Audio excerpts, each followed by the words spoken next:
to. Come watch the rabbit, let's watch the rabbit. Bringing entertainment to me and you. Come watch the rabbit, let's watch the rabbit. It's not hard to do. Get ready because the stream is starting now.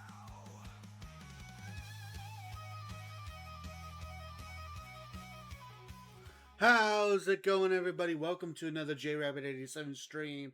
I am your host, JRabit87, and I hope everybody is having a wonderful day today, and I hope you guys are ready for RabitMania. Yes, it is the biggest event of the year for RWF. It is RabitMania, the second annual RabitMania, because we've only been able to have two, this being our second one. And it looks to be, of course, jam-packed. Every title will be on the line.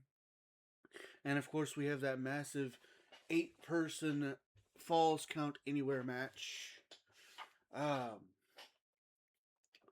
Yeah.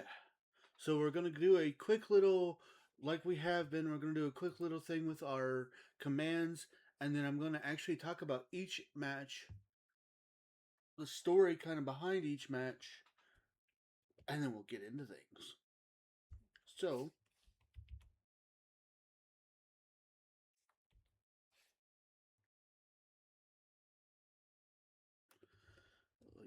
no.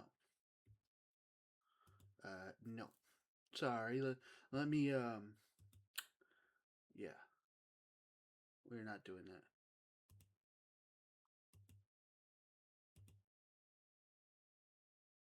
Okay. Now, I forget how to do this. How do I delete this stuff?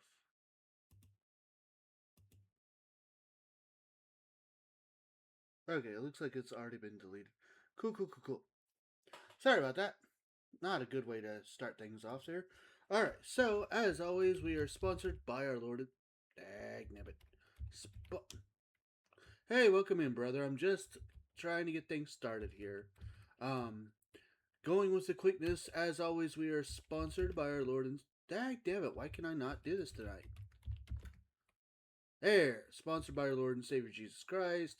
Of course, we want to say a huge thank you to everybody that joins us. Here's a link to Discord if you would like that. A link to YouTube. A link to TikTok. And information on how to support the channel if you would like to do so.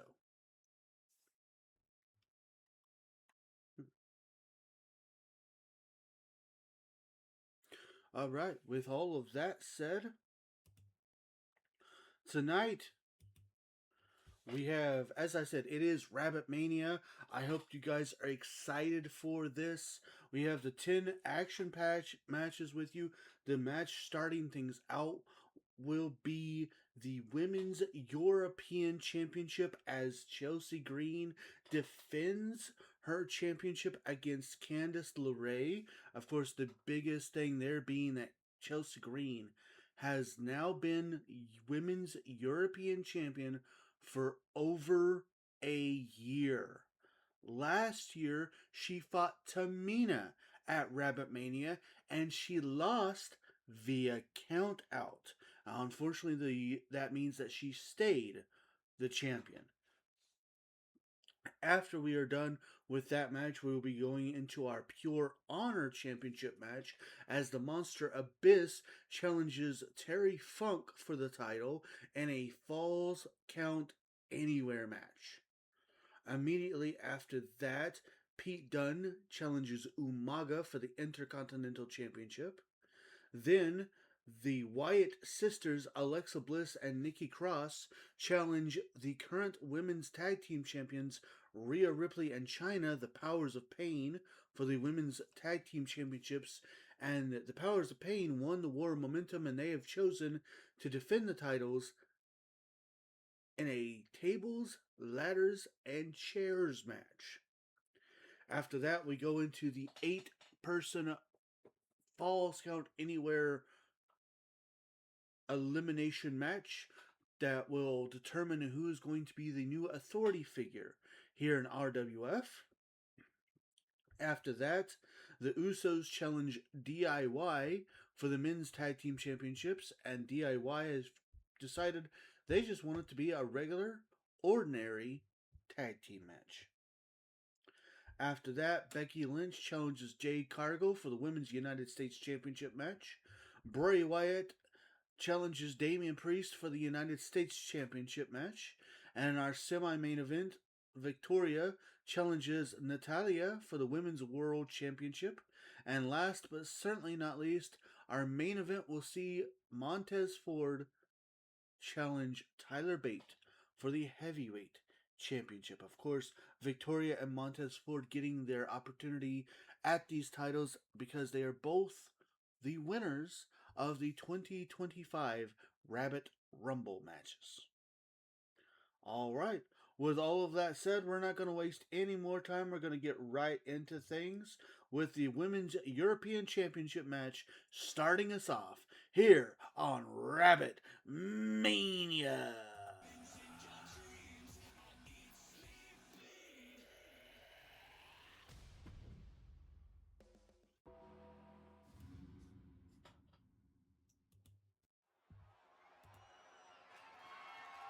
The following contest is scheduled for one fall and is for the Women's European Championship.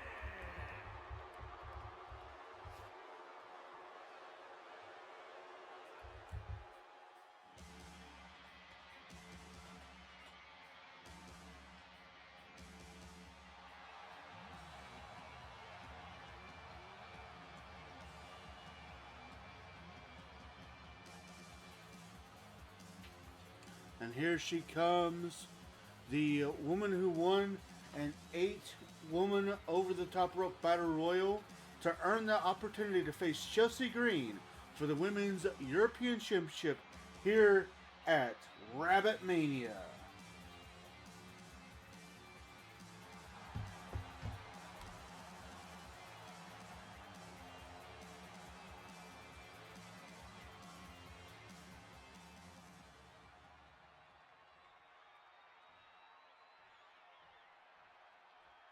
Pledge your allegiance to Chelsea Green.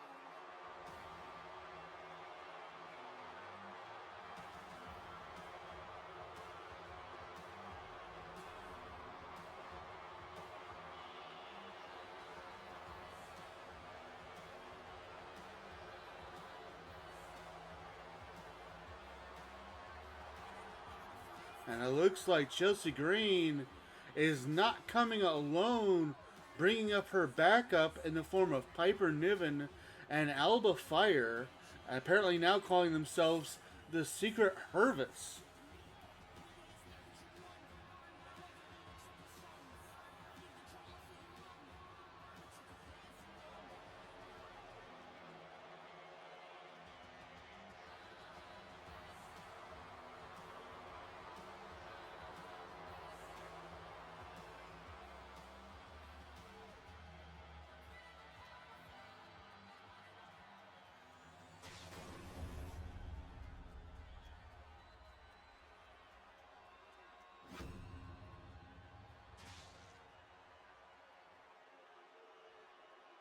Introducing the challenger from Riverside, California, Candice LeRae.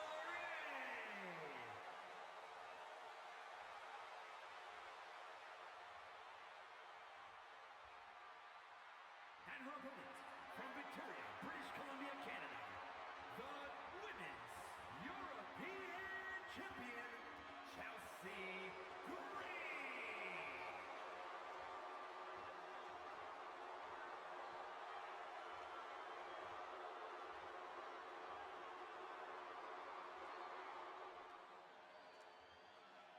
And here we go, this match about to start here tonight.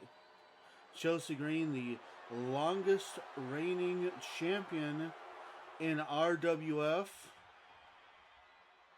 And yes, if you have not figured it out, by now. Yes, you are indeed looking at WWE 2K26. The cat is officially out of the bag.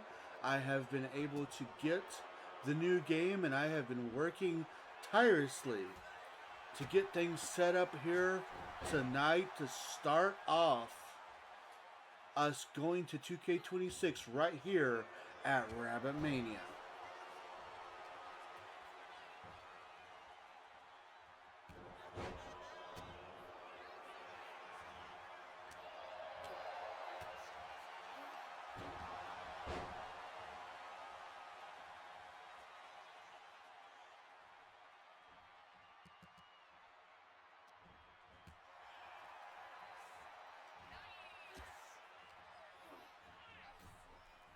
Candice LeRae trying her best to fend off Chelsea Green here, and she's got quite the mountain to climb. Chelsea Green has been champion for over 1 year here in RWF.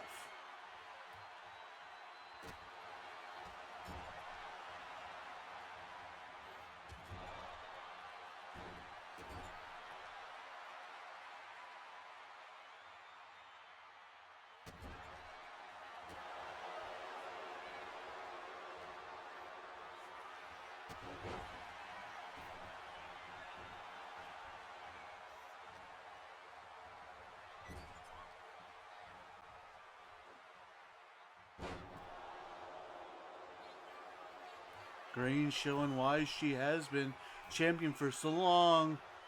Now on the top rope. Beautiful diving crossbody.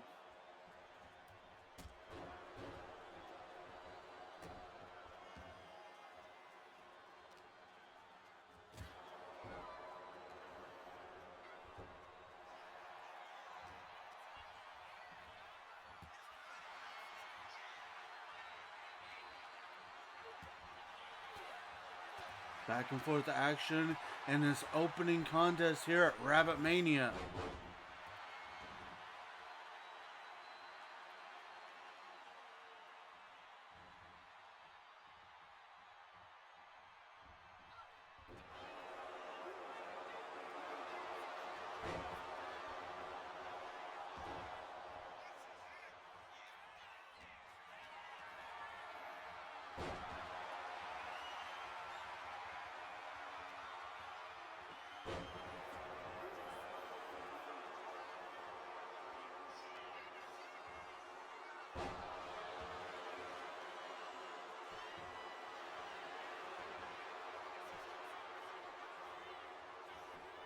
Green trying to end things here. And that kick out of 2.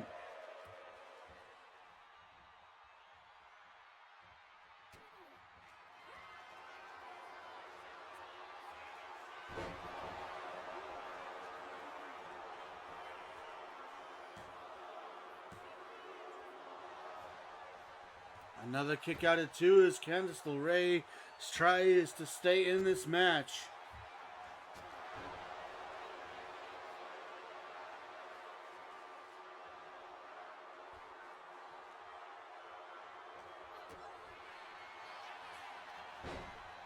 Quick roll up by LeRae.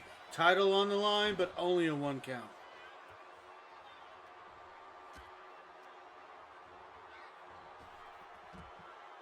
LeRae gets sent to the outside of the ring.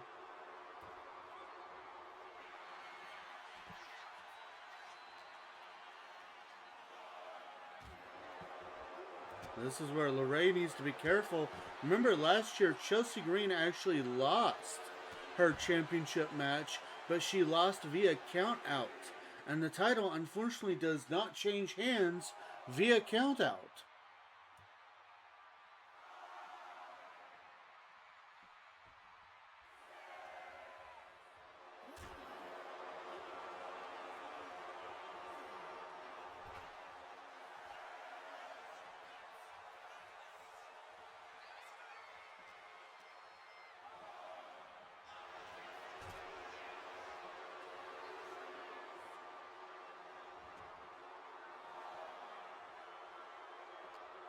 It looks like Green actually doesn't want this to end via count out this time.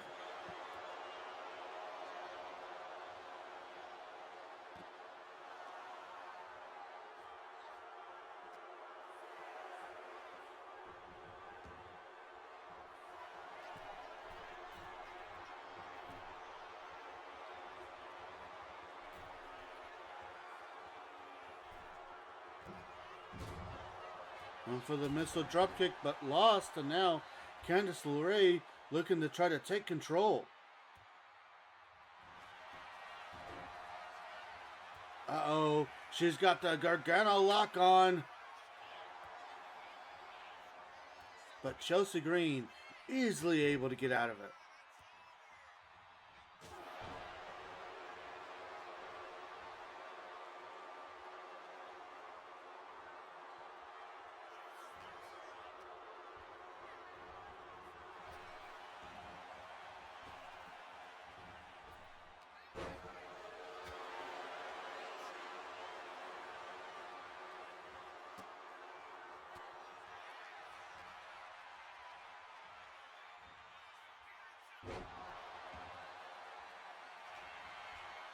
LeRae looking for a cover. Title on the line here. On a kick out of 2.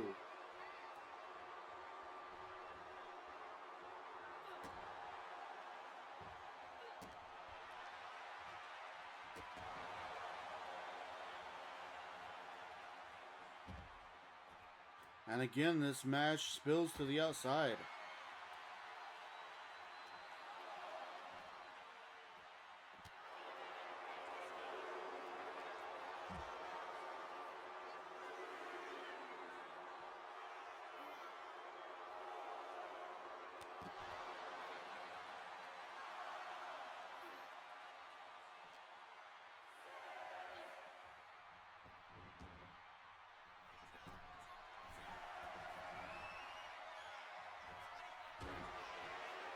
Now LeRae missing with a move from the top rope, and Chelsea Green taking advantage.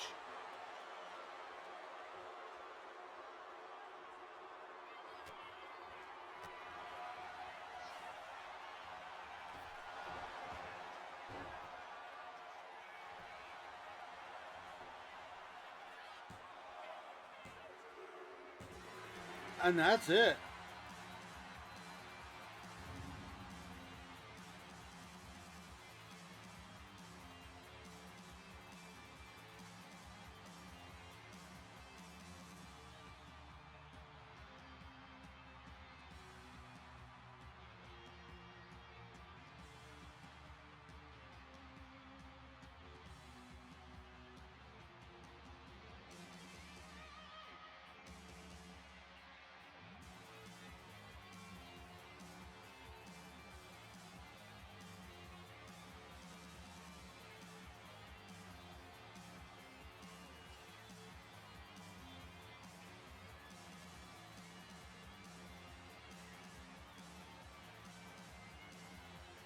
Here is your winner, and new Women's European Champion, Candice LeRae. And Candice LeRae did it. She was able to beat the over a year-long run of Chelsea Green. We have a brand new Women's European Champion. But hey, let's not stop here, because coming up next, Terry Funk defends the Pure Honor Championship against the Monster Abyss in a Falls Count Anywhere match.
And here he comes, the man who won an 8-man over the top rope battle royal to win this match, and he to be able to win this opportunity.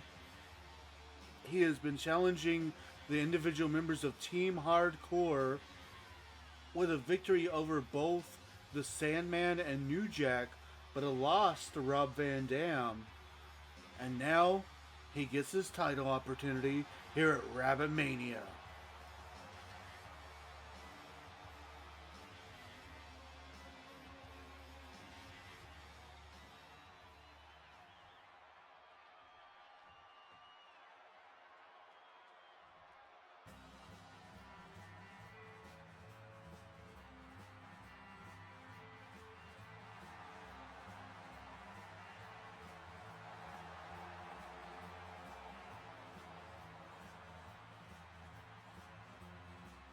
And here he comes, the man who holds the Pure Honor Championship with pride.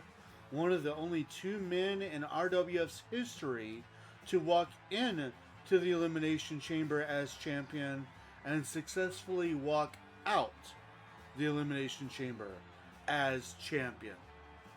And from what I understand, it was actually him who requested that this be a Falls Count Anywhere match.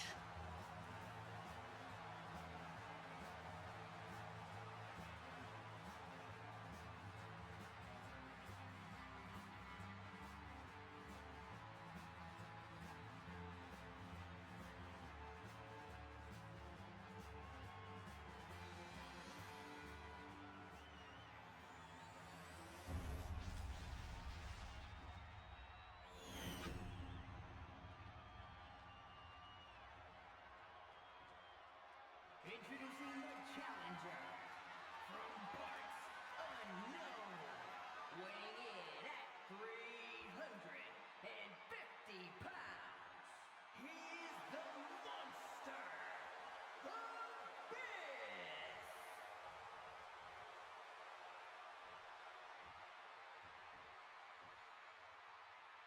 And his opponent from Amarillo, Texas, weighing in at 247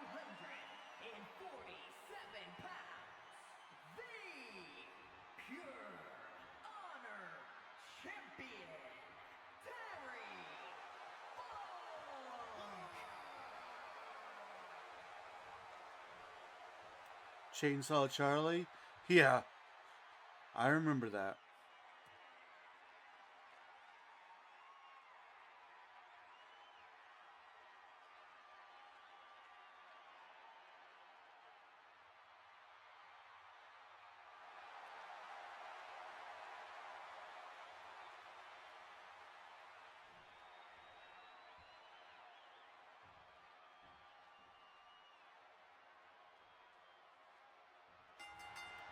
And this match is underway, and Terry Funk tried his best to start things off.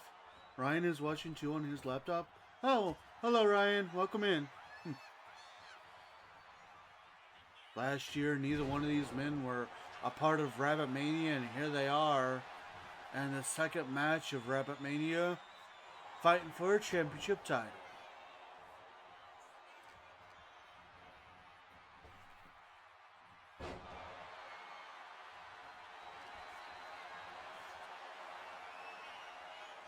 You have the... Hi, brother. You have the power of Abyss versus the old school style of Terry Funk in this match. And, of course, this match has now come out here. Hi, sister. Has spilled out to the outside of the ring. We knew that it wouldn't take too awful long for this to happen.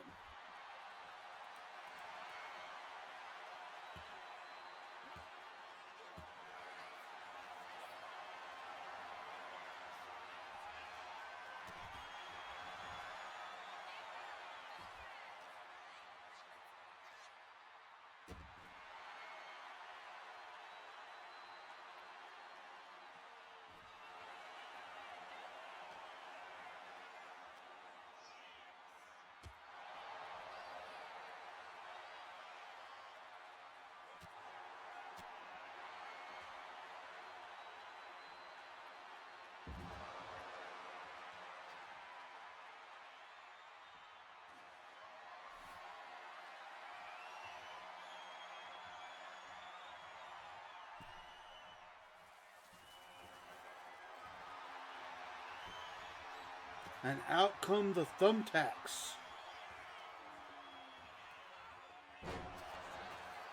Shock treatment by Abyss into the cover. Title on the line. And a kick out of 2.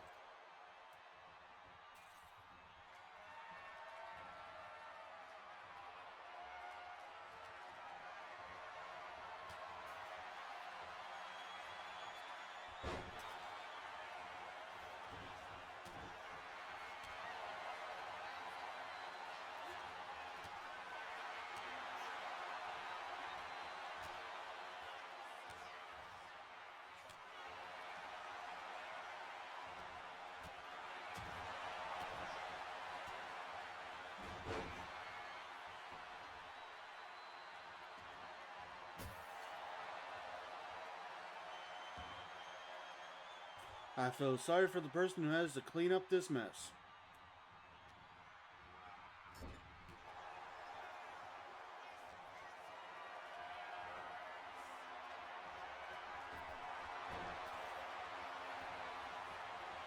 Off the top rope, and now Abyss looking for a cover, but only a 2 count.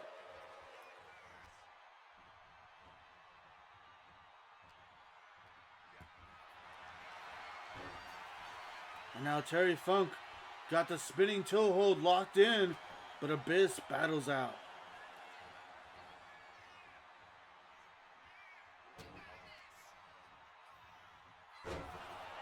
Funk hitting that sit out neck breaker into a cover. And again, a kick out of 2.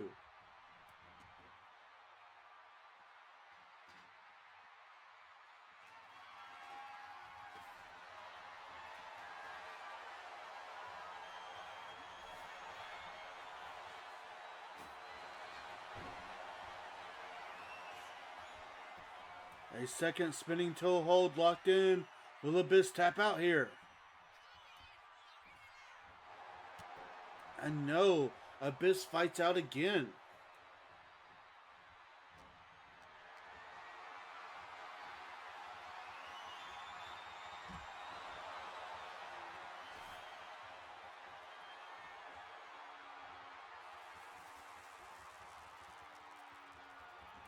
Terry Funk adding some more thumbtacks to this match.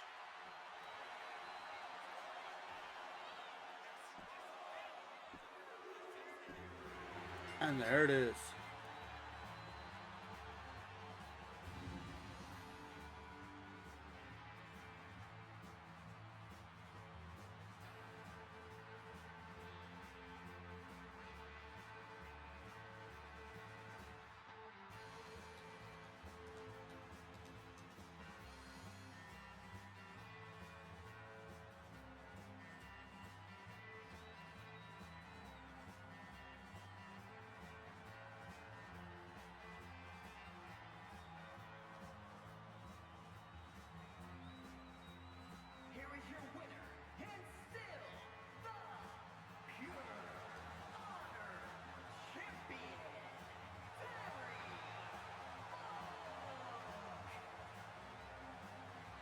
Abyss must be sick. Well, whatever the case it is, on this night, Abyss is not the winner. So, Terry Funk continues to be your Pure Honor champion. Well, coming up next, we have our Intercontinental Championship on the line as Pete Dunne challenges Umaga.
And here he comes.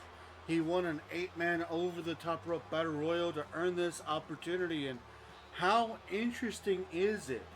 Because both members of the New Catch Republic are in a match here at RabitMania.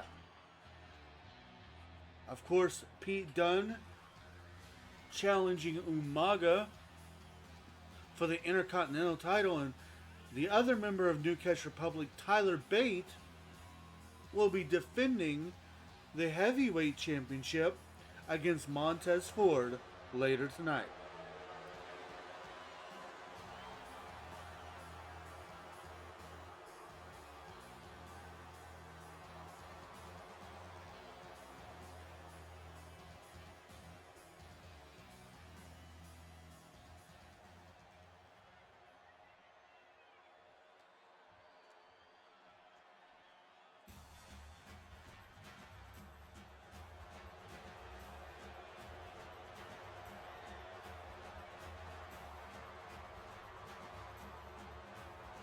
And of course, accompanied by his manager Armando Alejandro Estrada, the Samoan Bulldozer makes his way to the ring.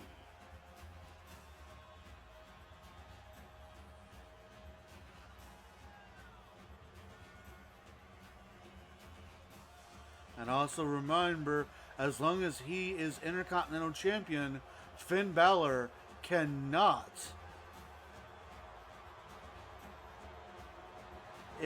he cannot challenge for the title again.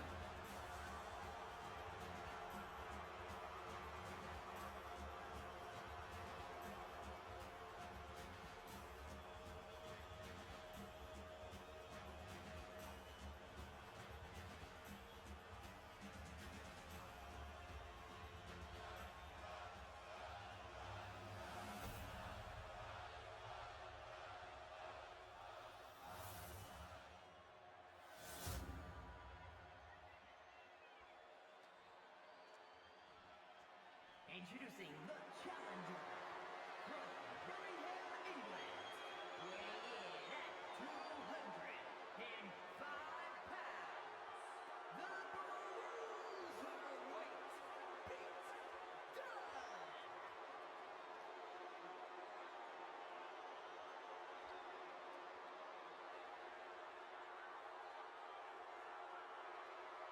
And his opponent from the Isle of Samoa, weighing in at 350 pounds, the Intercontinental Champion, the Samoan Bulldozer, Umaga.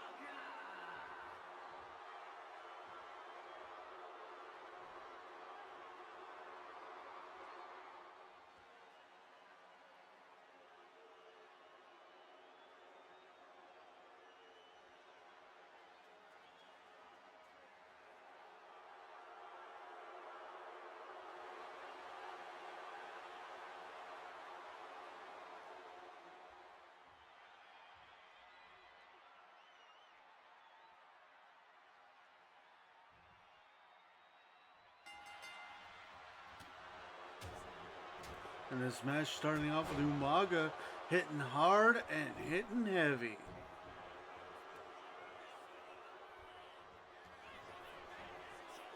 In this match, Pete Dunne has got to use his technical skills and his speediness to his advantage to outrun the powerful but also very athletic Umaga. And of course, it doesn't help that Umaga has that slimy Alejandro Estrada in his corner.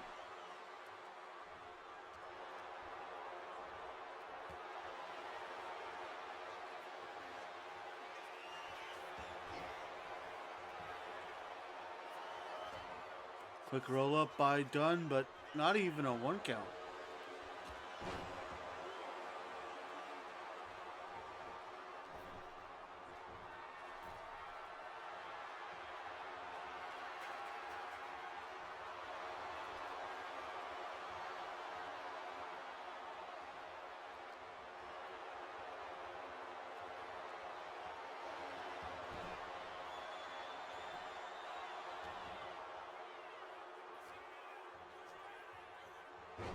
Pete Dunne trying to out-wrestle Umaga here, and that might be his downfall.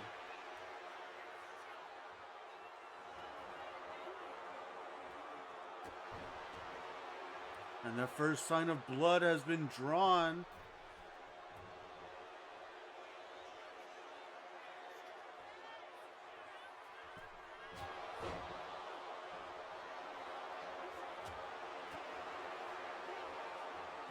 Umaga missing wildly, and Pete Dunne showing us exactly what he can do here. Oh, Umaga takes over.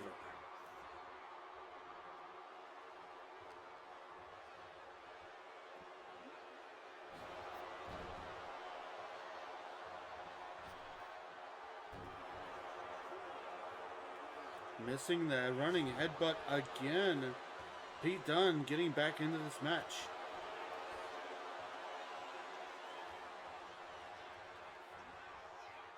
Just as I said that, Umaga takes back control. Camel clutch applied, but a rope break.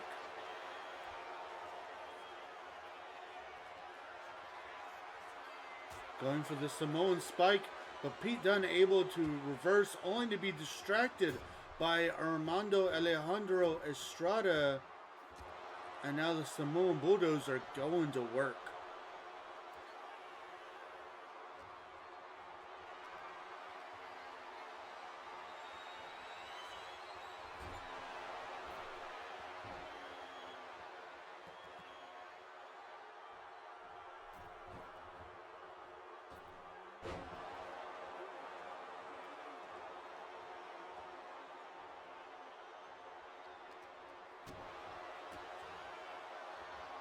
Back and forth action, and a big power bomb by Pete Dunne into a pinfall.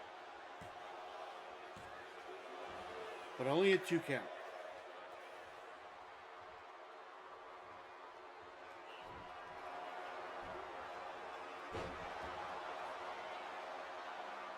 Reversal by Umaga.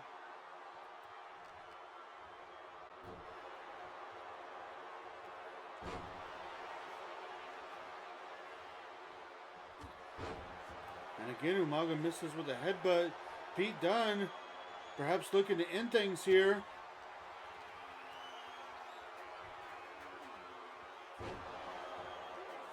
Massive move into the cover, title on the line. But a kick out of 2.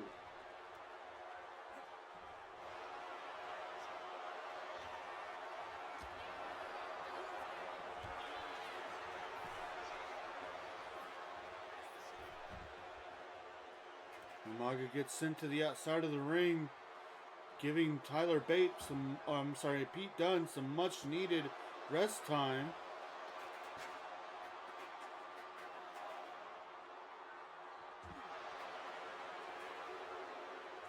Dunne coming out to the outside of the ring, trying to inflict as much damage as he can to the Samoan Bulldozer.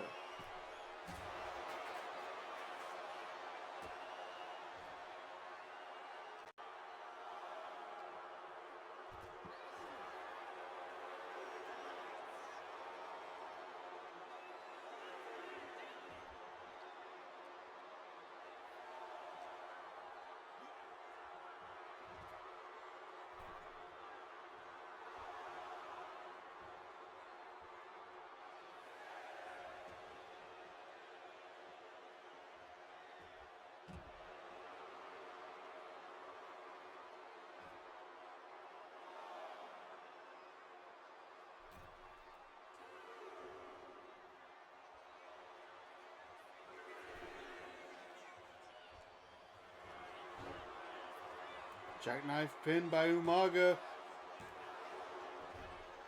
And a kick out of 2.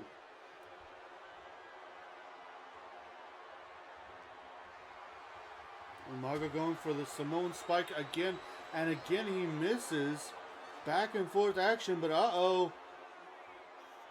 Going for a choke slam, but again, Pete Dunne able to reverse out of it. Everything Umaga has tried to due Pete Dunne has had an answer for, but there's Armando Estrada getting his nose into business again.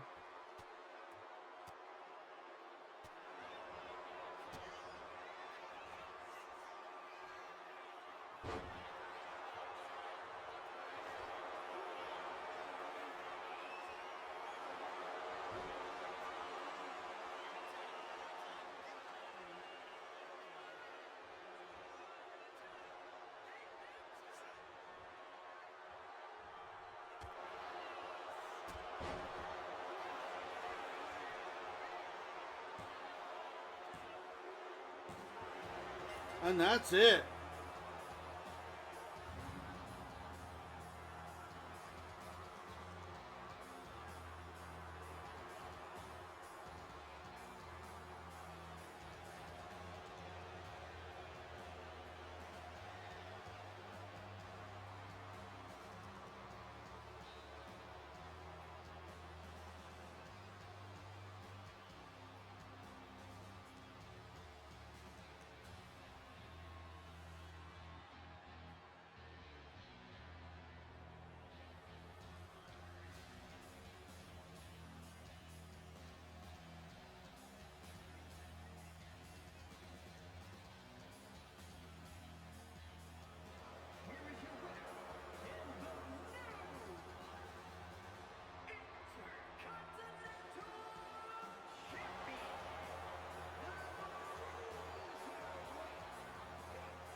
And on this night, Pete Dunne was the better man, and he is your new Intercontinental Champion.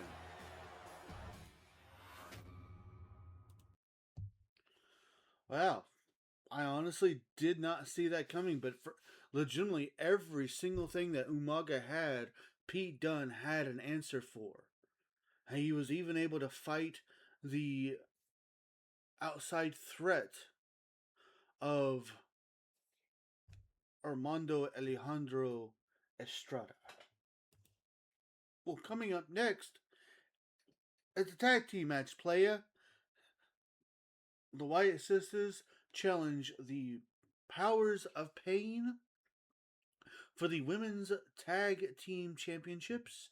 And since the Powers of Pain did win the War of Momentum, they got to choose if there was going to be a stipulation, and they choose that there will be a stipulation, and that stipulation is the match will be a tables, ladders, and chairs match.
And here they come, the Wyatt sisters, who won 2 out of out of the 5, I think it was. Yeah, 2 out of the 5 matches they won. And now it's their chance to win gold.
And of course, they're not wearing their championship titles because those titles are hanging above the ring.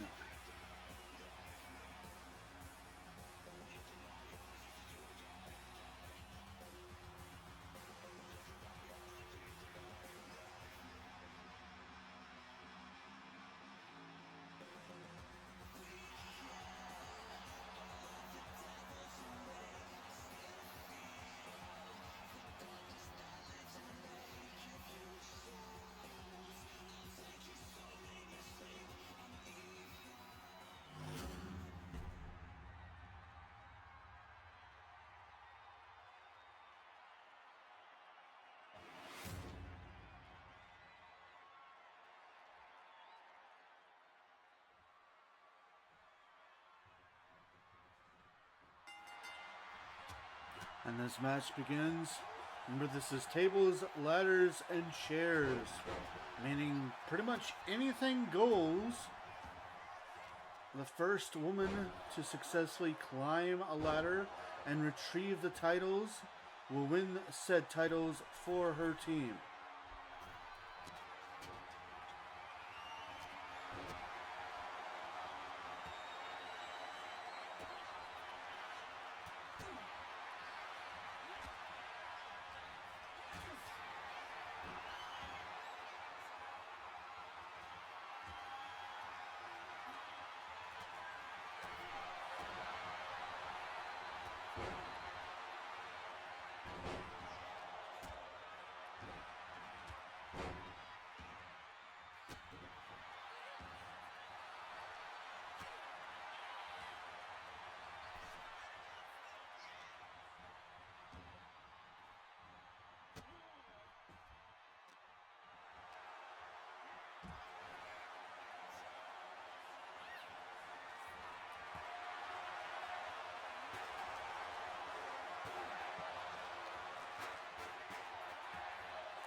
Of course, the Powers of Pain winning 3 of the 5 matches that these teams have been in part of, thus winning the opportunity to choose what stipulation, and they chose to do this tables, ladders, and chairs match.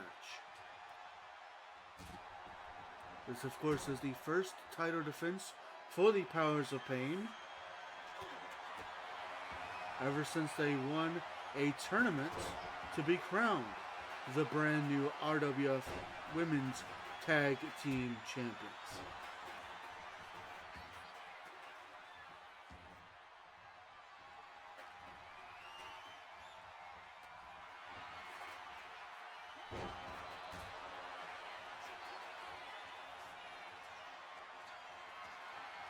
And Nikki Cross has her hands on a title,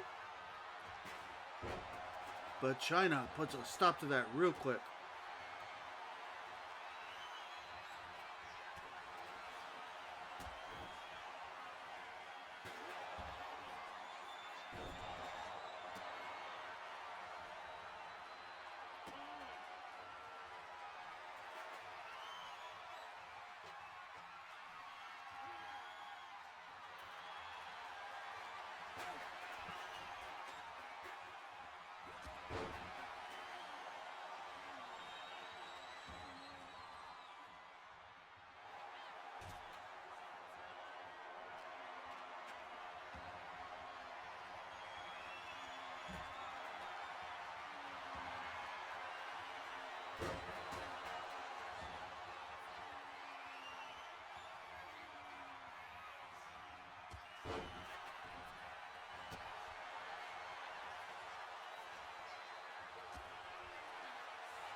Back and forth action between these two teams. There's so much going on, it's really hard for me to keep doing commentary, but just goes to show just how much this means to these four ladies.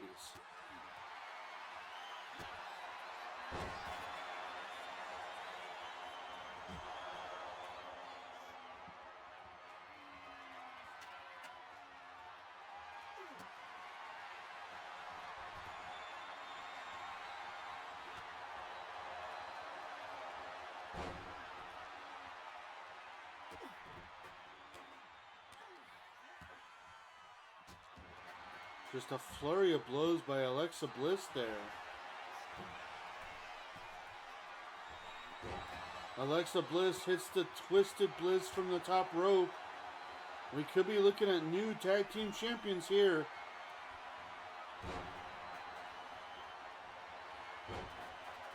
And again, China puts a stop to that real fast.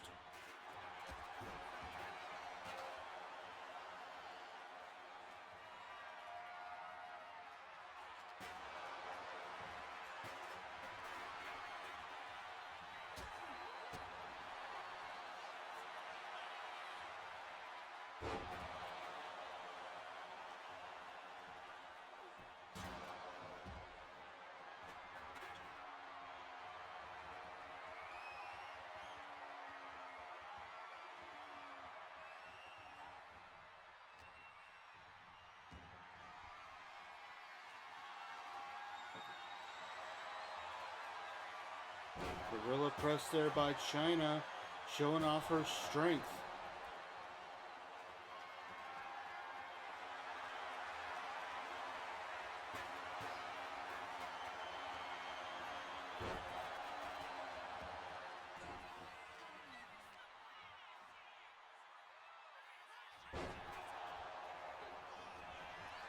Big powerbomb by Rhea Ripley.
Massive power bomb there.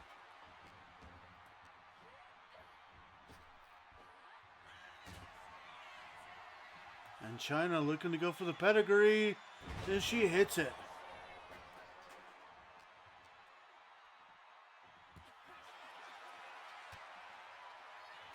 With Nikki on the outside, oh, can China capitalize here?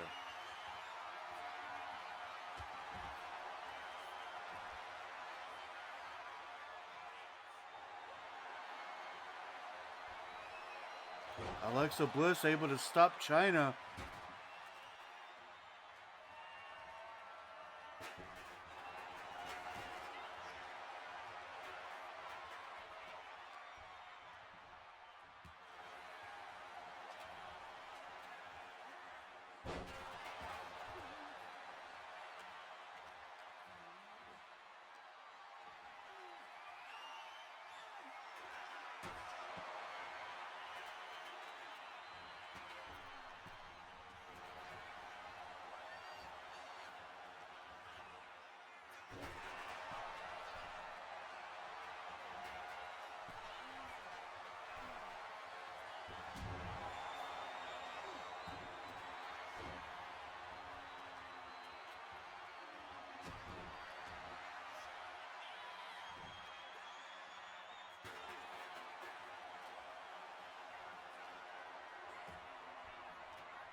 None of these ladies giving each other any kind of advantage here, showing what these titles mean here on the grandest stage of the Rabbit Wrestling Federation.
This is honestly probably the match of the night.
Beaten, bruised, and bloody, these ladies will not stop until they win the Women's Tag Team Championships. What a match this has been so far, and it looks like it is not going to end anytime soon.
Been lurking since the Terry match, enjoying the show, just having a rough night, but this is helping a lot.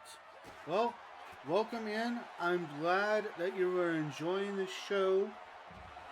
And I would like to know, as always, your thoughts on, well, the fact that we are now using 2K26. So that means everything is updated. New arenas, new title belts, same old feuds.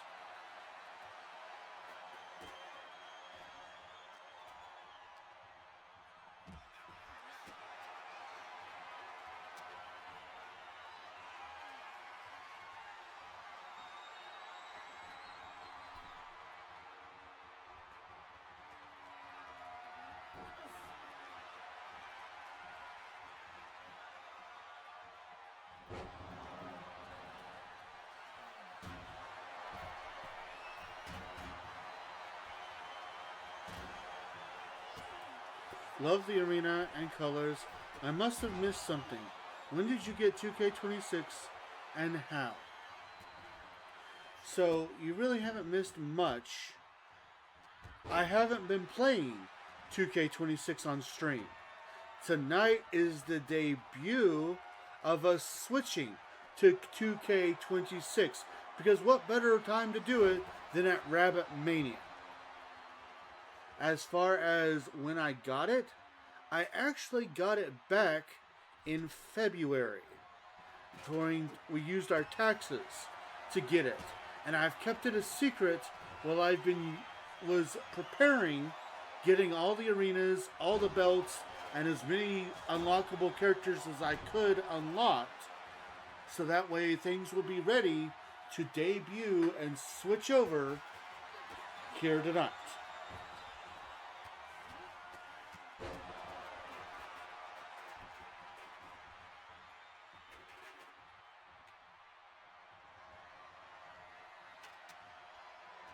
I then gave an Easter egg to only those who are most observant to my channel. You see, if you go to my channel and you go to where it says schedule, you'll usually see what I have scheduled, like Pokemon Poké Sunday, Rabbit Wrestling Federation. If you would have went a couple weeks ago, and you would have looked, like, let's say a month ago, because I think I did it about a month ago. Every wrestling event, I put 2K25, but if you would have kept going on, and you saw RabitMania, it's actually listed as 2K26. And that was the first little Easter egg that we were switching. I can't wait to see the new to come. Oh yeah. It's gonna be great. It already is.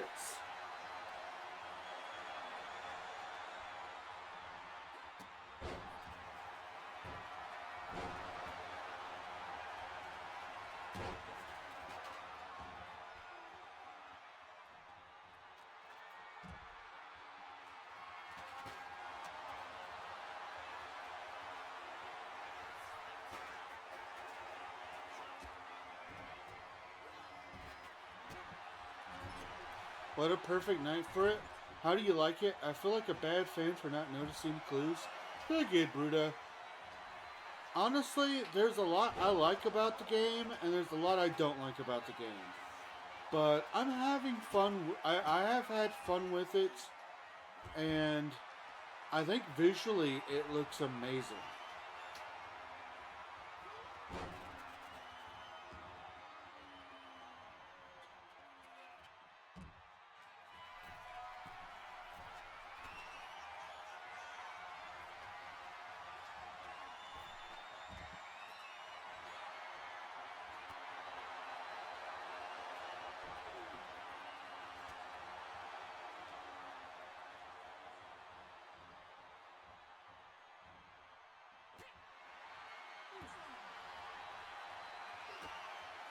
I'm still mad at TKO for firing the 6. Same, but hey, at least they'll get to live on, at least for now, here in RWF.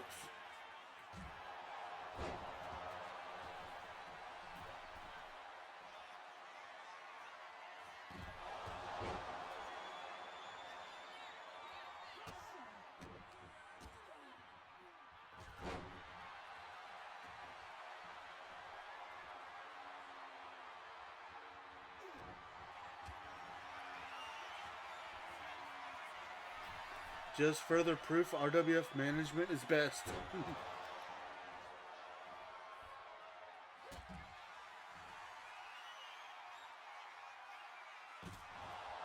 RIP Bray and the Six.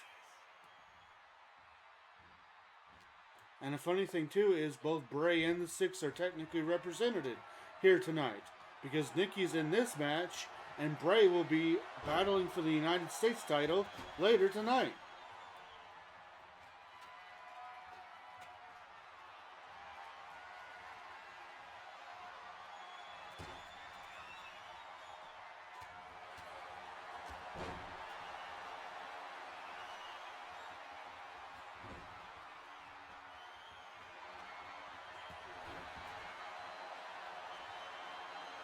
Both will win.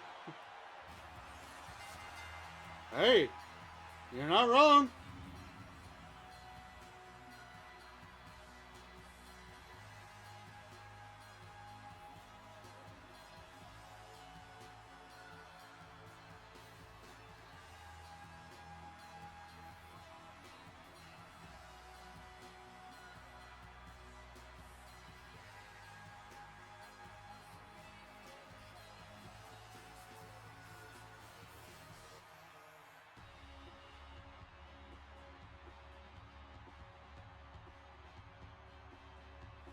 Here are your winners, Nikki Cross and Alexa Bliss.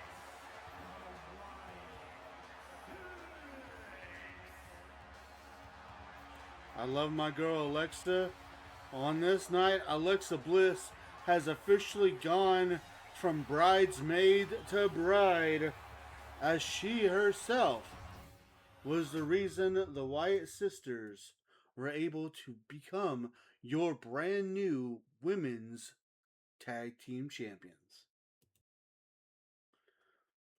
Well, coming up next, we have an 8-person Falls Count Anywhere elimination match featuring 8 people who will either represent themselves or represent somebody else.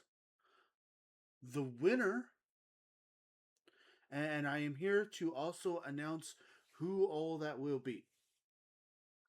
So basically, if you are new to the channel,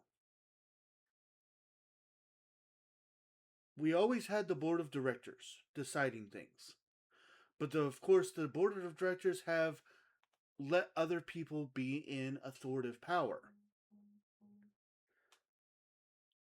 We have seen Triple H as authority power.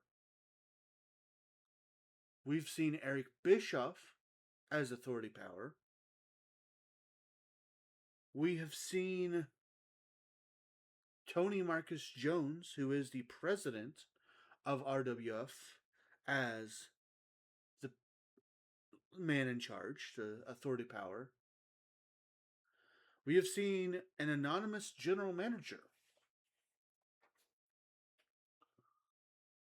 Well, right now, we have nobody who is in that authority of power spot. Tony Marcus Jones, of course, was suspended and although he was never fired, he was relieved of his authority position. TMJ. In this next match, 8 different competitors will compete, and the winner, either them or the person they represent, will become the person in power, so to speak. And it is my pleasure to announce all of the individuals and who they will be representing. Representing Adam Pearce will be Adam Pearce. Representing Nick Aldis will be Nick Aldis. Representing Tony Marcus Jones will be Tony Marcus Jones. Representing Paul Heyman will be the Beast, Brock Lesnar. Representing Triple H will be Triple H. Representing Baron Blade will be a man named Buzz. Representing the anonymous general manager will be Wade Barrett. And representing Eric Bischoff will be Eric Bischoff. This match comes up next.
The following contest is an elimination match. Making his way to the ring from Chicago, Illinois, weighing in at 241 pounds,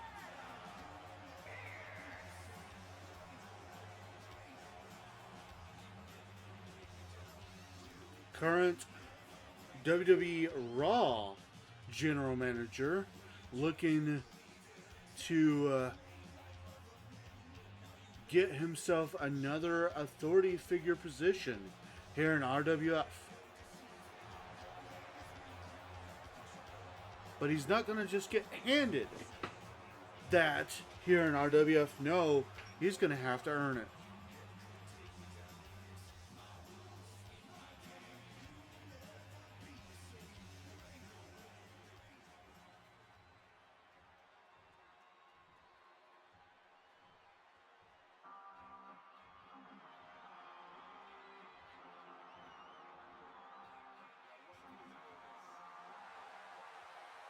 and from Kingsland, England, weighing in at 242 pounds, Fun fact, in my pro wrestling days, in my local scene, I actually was at a show Like, I didn't wrestle on the actual show, but I did referee on the show that Nick Aldis was on here in Oklahoma.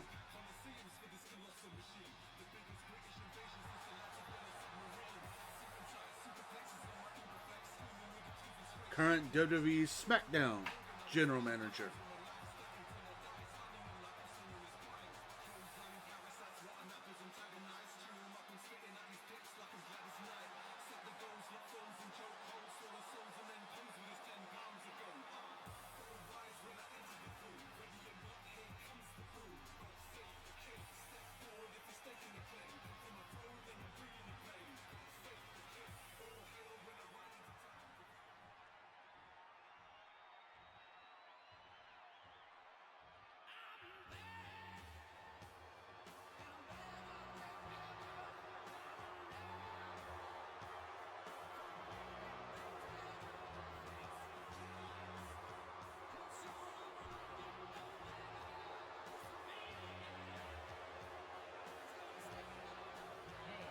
Representing the NWO from Detroit, Michigan, weighing in at 195 pounds, Eric Bischoff. The last time Eric Bischoff was in control of RWF, he turned everything NWO. He turned our heavyweight championship, our intercontinental championship, and our tag team championships all into the NWO titles, as well as our regular RWF shows into an NWO show. Will he do that again if he wins again here tonight? Only time will tell.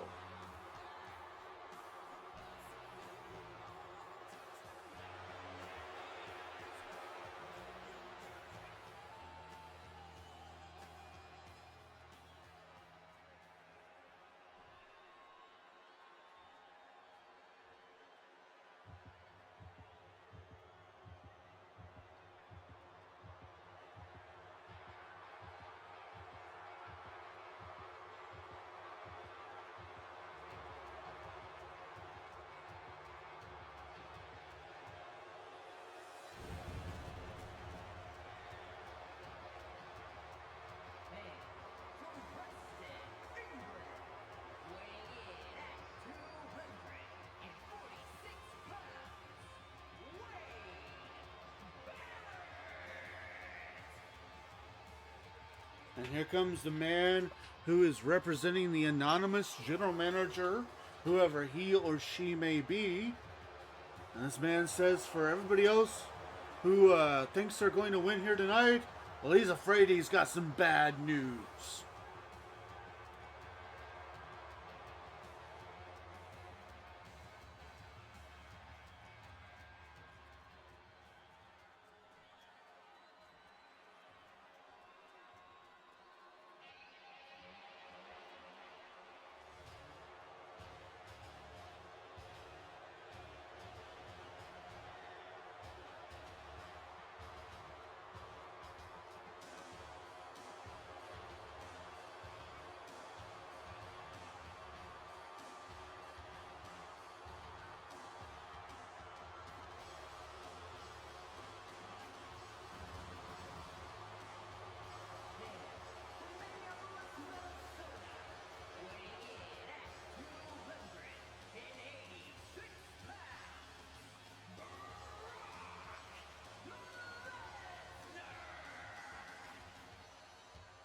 And of course, Paul Heyman's favorite client, Brock Lesnar, the Beast, representing Paul Heyman here tonight.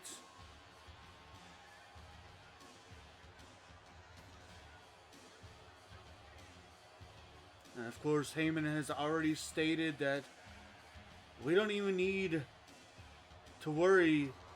According to Heyman, Lesnar has already won this match, and it's not a, it's not a threat. That's a spoiler.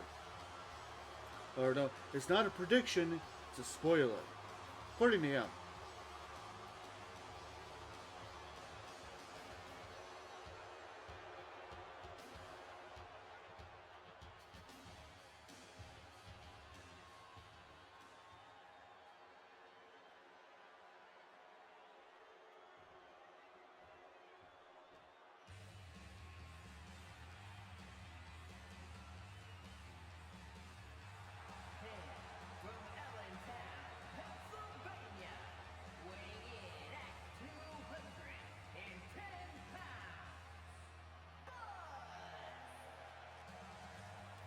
So there's a little independent promotion called BCW, run by Baron Blade.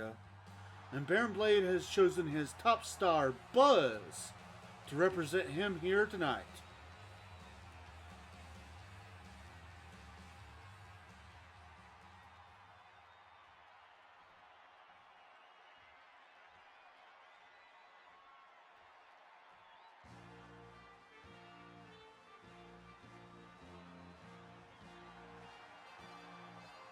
And from Tulsa, Oklahoma, weighing in at 287 pounds, Tony Marquez Jones. And here he comes, the president of RWF, Tony Marcus Jones, and he says that by the end of it, he'll once again get to say, I'm the one in control.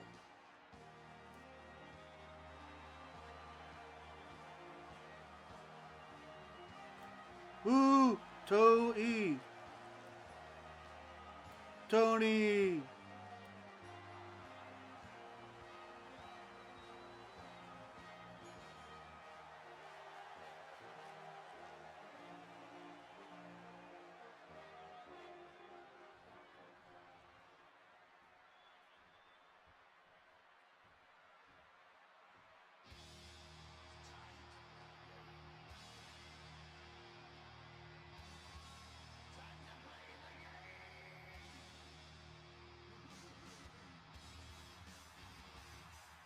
TMJ all day, baby. And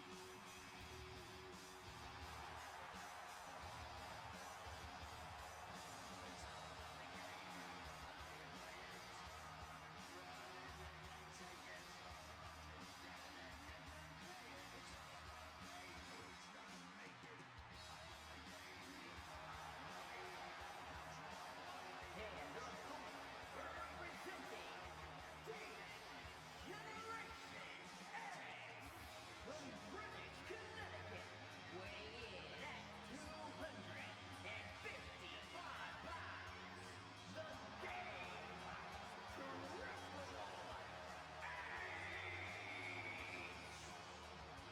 Another man who has been in that position before and even brought back his Evolution stablemates, Batista and Randy Orton, to form a faction he called the Authority, to rule over RWF with a iron fist,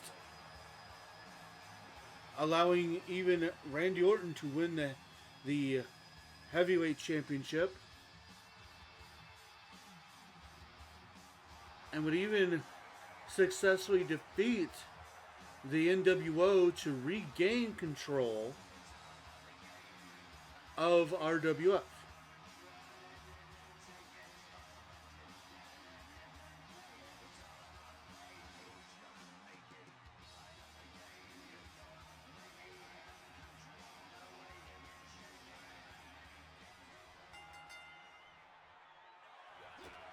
Alright, this match has started, and one of these 8 men will be our new authority figure.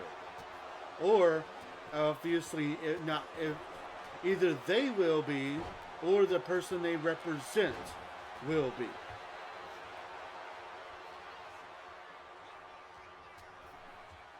Fairly simple, this match. There are no rules, no ring countouts, no disqualifications. Falls count anywhere. Pinfall or submission means that you leave. You are eliminated and leave. The last man standing wins this match and will be the authority figure, or the person they represent will be the authority figure for RWF.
And there's our first elimination of the match. Wade Barrett.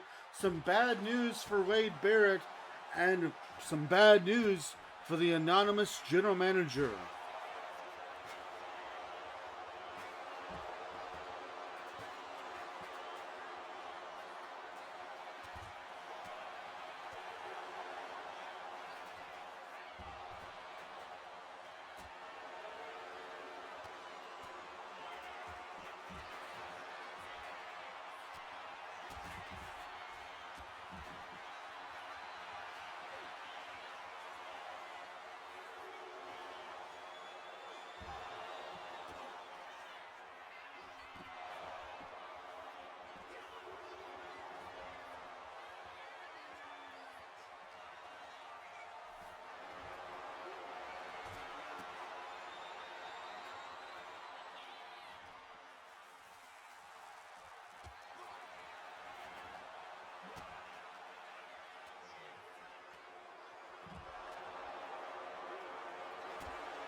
And there goes the man from BCW representing Baron Blade.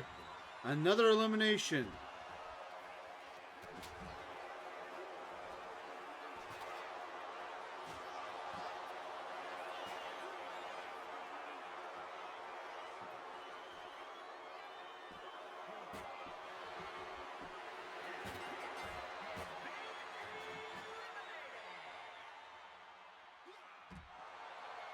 Another elimination gone.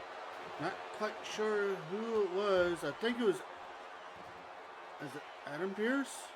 Yes, Adam Pierce is out of here.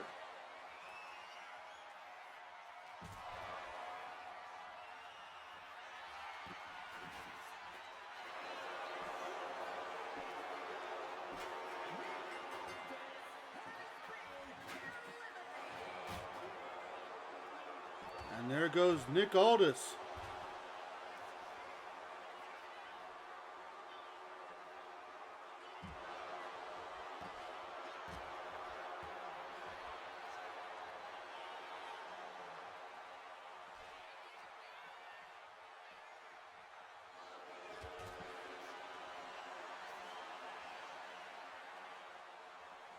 Um,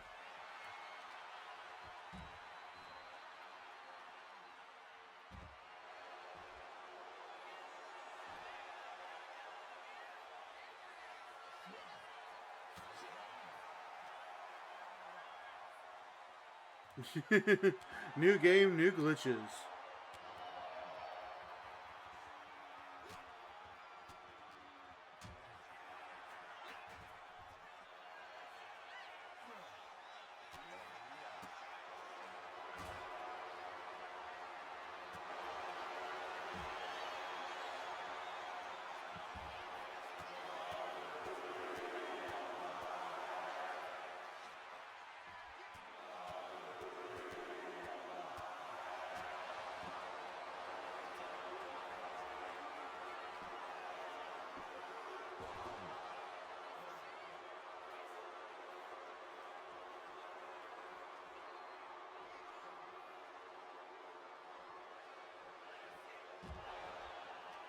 I have no idea why it keeps focusing on that.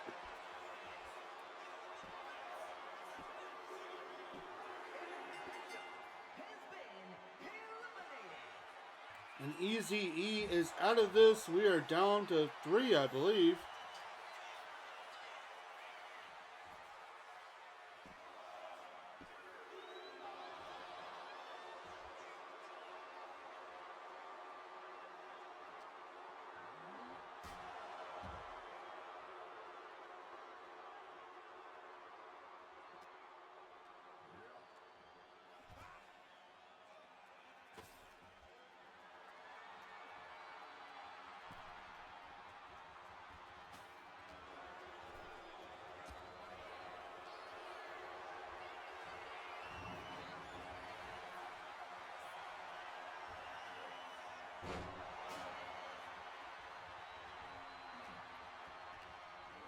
Apparently, the production crew is having some technical difficulties. We do apologize about that, ladies and gentlemen.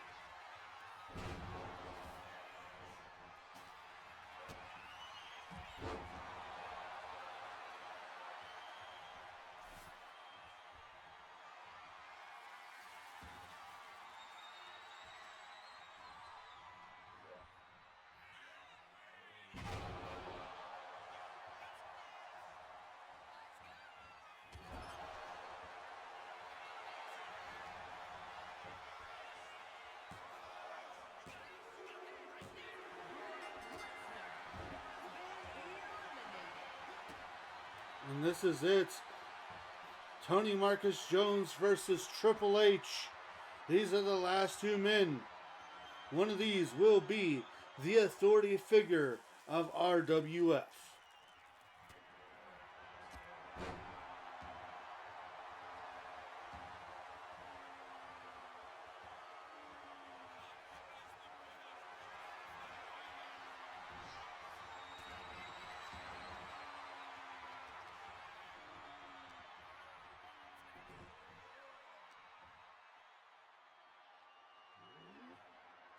Triple H versus Tony is the perfect final 2, right?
Again, I apologize about the camera continuously cutting off. I didn't know it was going to do that.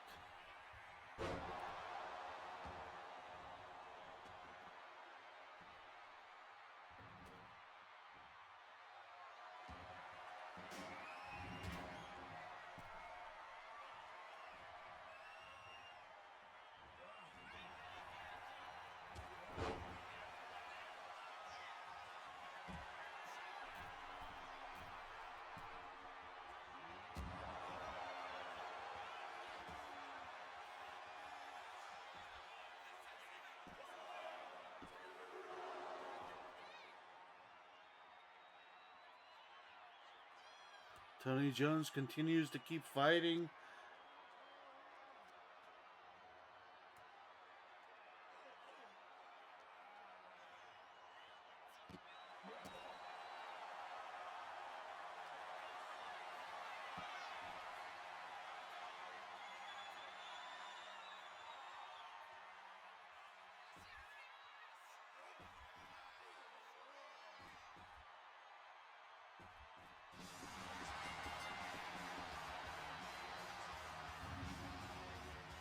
And that's it.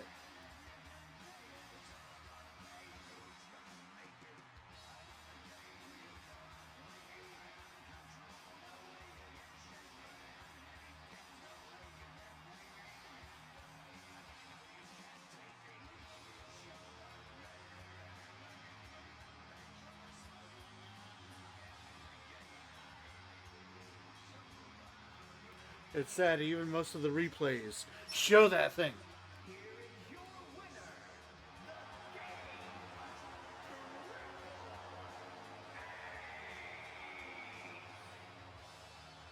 Consider my nabbits royally dagged. Consider everybody's nabbits royally dagged as Triple H is once again in charge of RWF. This will be the third time he's been in charge. But hey, no use in crying over spilled milk and all that good stuff. As we move right along to our next match, DIY versus the Usos. Now, DIY has won all 5 of their matches, and I guess they've just got really confident because they said they don't need a stipulation to beat the Usos. They proved that last episode. So, they've chosen to defend their titles in just a regular RWF style tag team match. And it's coming up next.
The following contest is a tag team match scheduled for one fall and is for the Men's Tag Team Championship.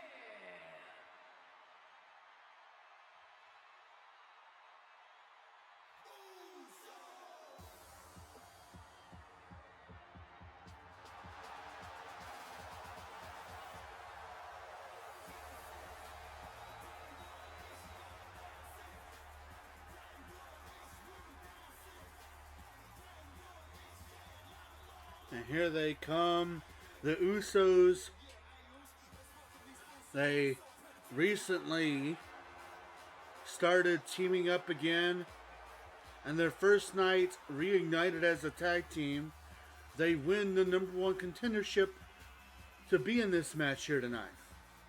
Despite that, they have lost all 5 matches in the War of Momentum against DIY.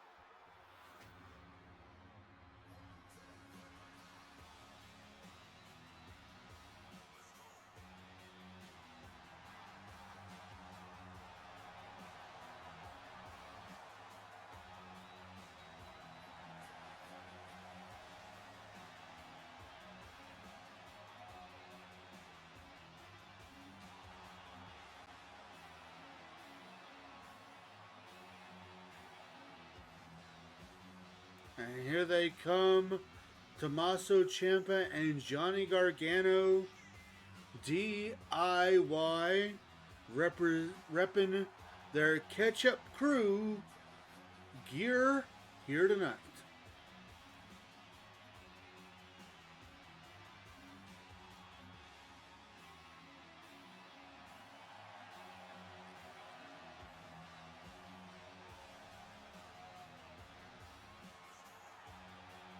Packet is raised.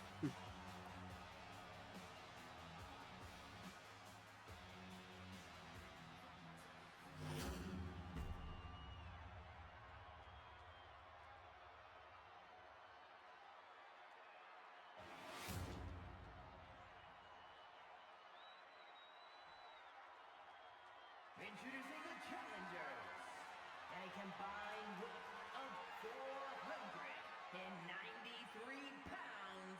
The team of Jimmy and main event, Jay the Usos.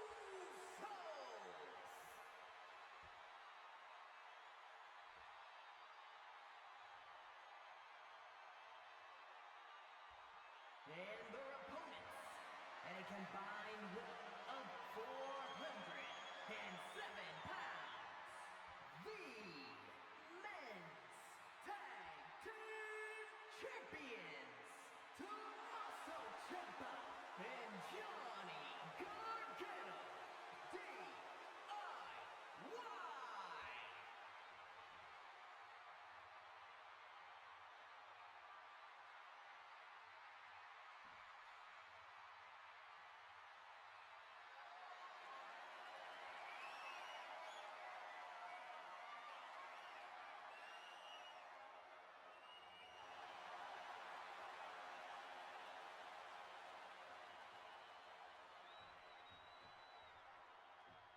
Alright, this match about to start out, and it looks like it's going to be Jimmy and Tommaso starting things out again.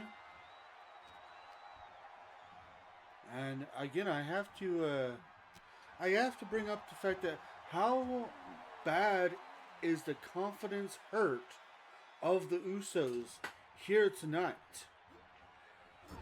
But at the same time, that doesn't necessarily mean anything. We have seen in the past this same situation where a team goes 0-5 in the War of Momentum, but when the titles are on the line, they just seem to kick it up to the next gear. Tag out to Johnny Gargano. They just seem to kick it into the next gear and are able to win the titles. Will that be the case here for the Usos? And of course, you have a massive amount of singles success in the ring here tonight. Both Johnny Gargano and Jimmy Uso, former RWF Intercontinental Champions. Jay, a former RWF United States Champion. And Tommaso Ciampa, a former RWF Heavyweight Champion. The one title that kind of seems to be that, in the air or whatever, is the tag team titles, which of course DIY won after they won a 16. Oh wait, it wasn't a 16. After they won a massive tag team tournament to be crowned the brand new RWF Men's Tag Team Champions. There's a tag out to Jay and Tommaso Ciampa.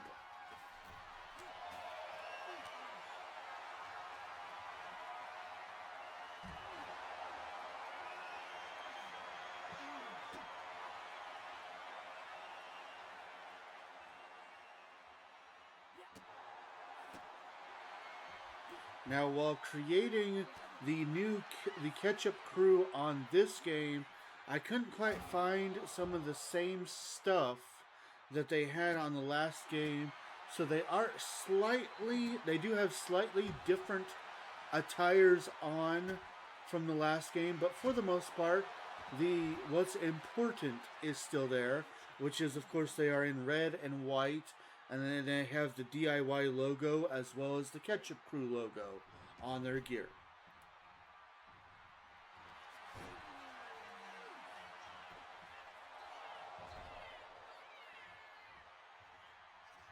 And of course, as always, a shout out to our awesome friend and current subscriber, Kung Fu Cobra, as he is the mastermind behind that Ketchup Crew logo. As in, he made it. Tag out to Johnny Gargano.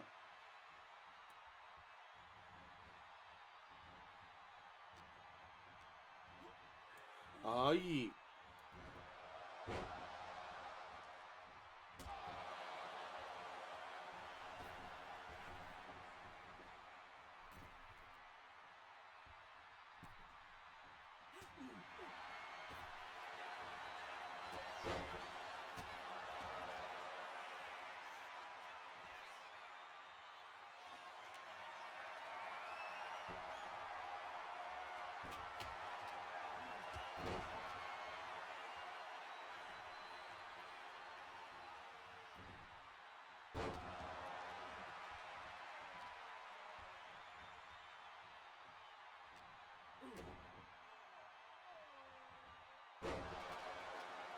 It should also be noted that Tommaso Ciampa is the only person in this ring who, when he was a singles champion, he technically did not lose it.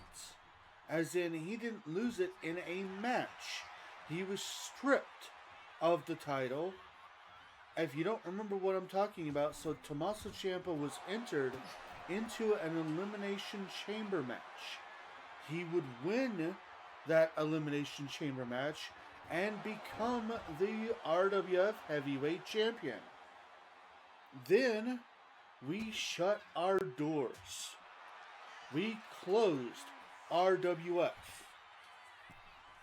And a few months later, when we would reopen RWF, him, along with every other champion, would be stripped of their title, but they would be entered into an 8-person bracket style tournament.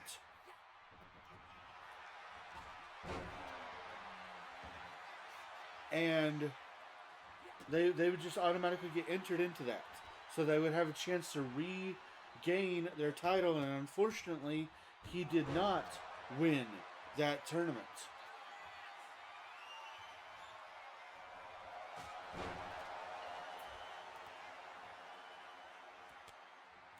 Tag out to Johnny Gargano.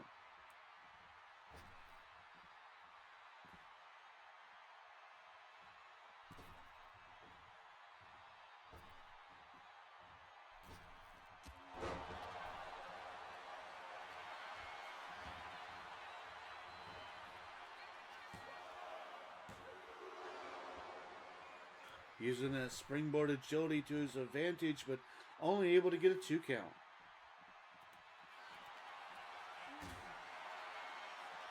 And now this spills out here to the floor, And although you can't win via pinfall or submission here, you can win this match via knockout.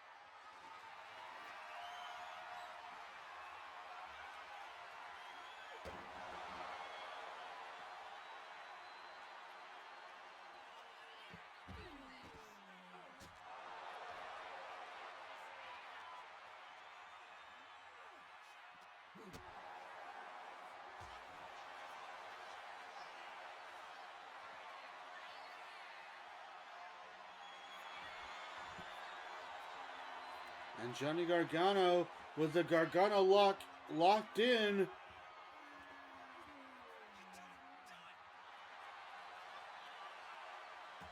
But Jey Uso able to get out of it.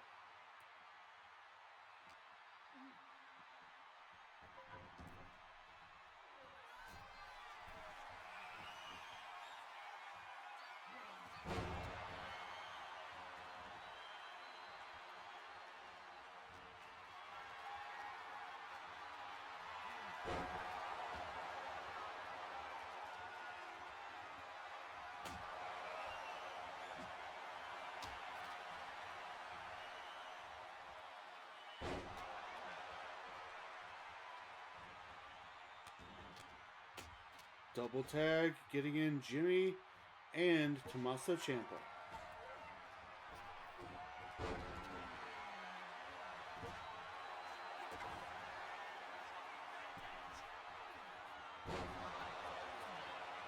Fairy tale ending into the cover.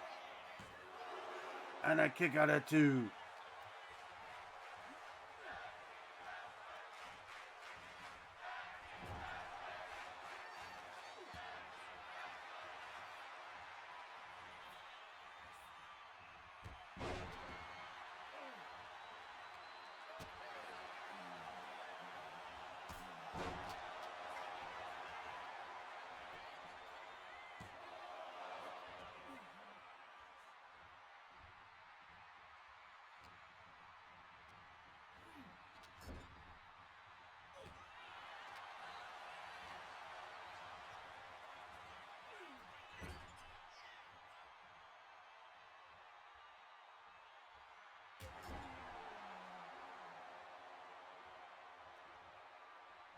Tagging in the Johnny Gargano.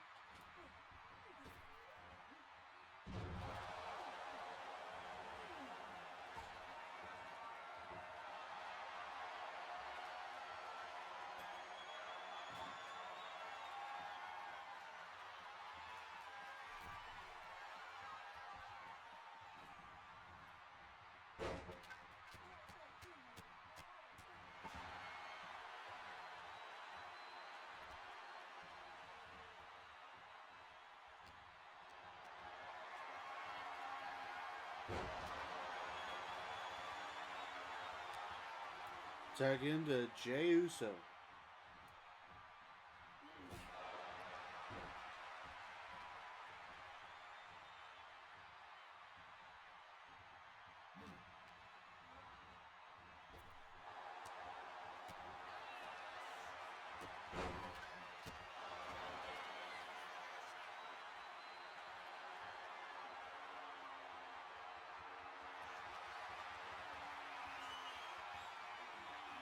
And Gargano trying to make Uso quit with that baseball bat, but Jimmy gets involved.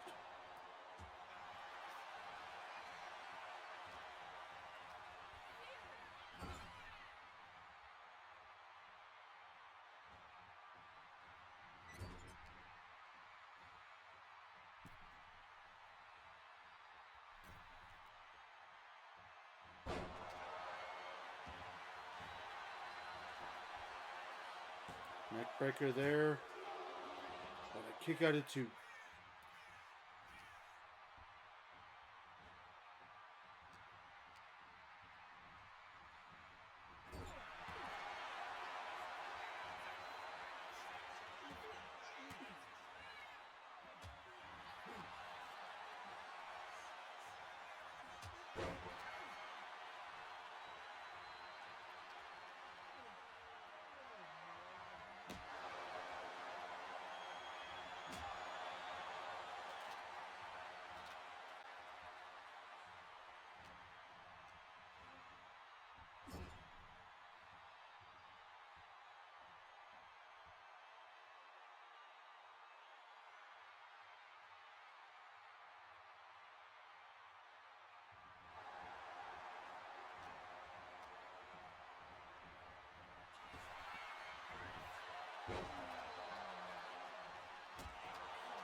Tag into Tommaso Ciampa.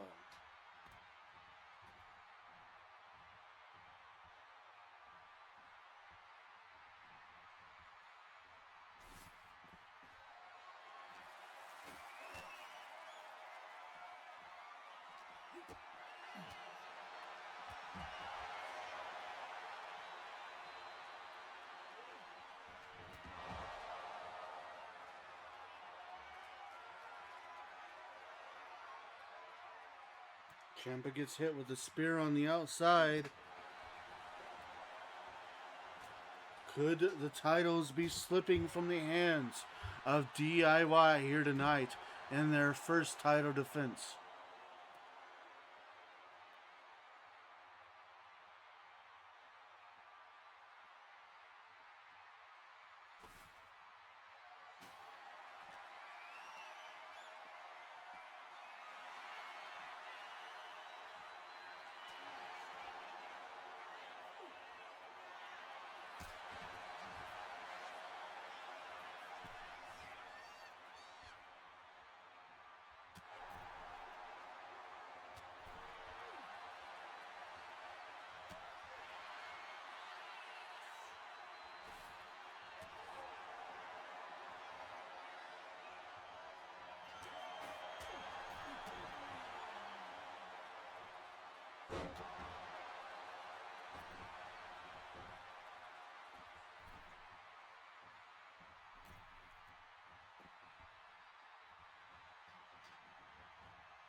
Sleeper hold locked in. Will Tommaso Ciampa tap out here? And Johnny Gargano saves the matchup.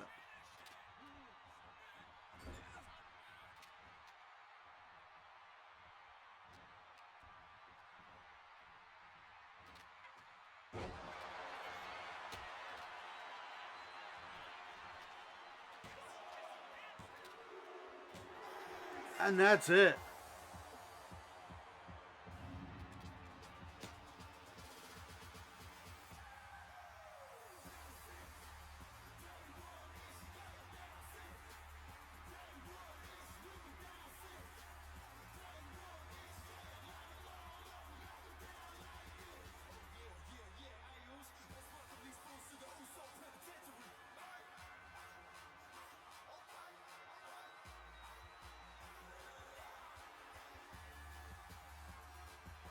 Here are your winners, the team of Jimmy and main event,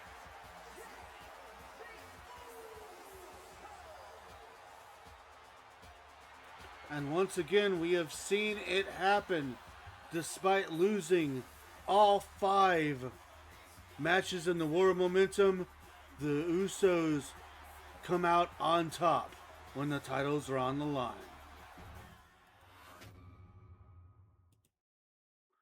Well, again, no use in crying over what could have or would have been, because it is what has happened. No. Well, moving right along, because we still have 4 matches, and it's already 9 and 10. I should have started earlier. Coming up next, Jade Cargill defends the Women's United States Championship against Becky Lynch.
And here she comes, the number one contender, a former RWF Women's World Champion in her own rights, the man, Becky Lynch.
And here comes the woman who survived the Elimination Chamber at spot number 2 to become the second ever Women's United States Champion.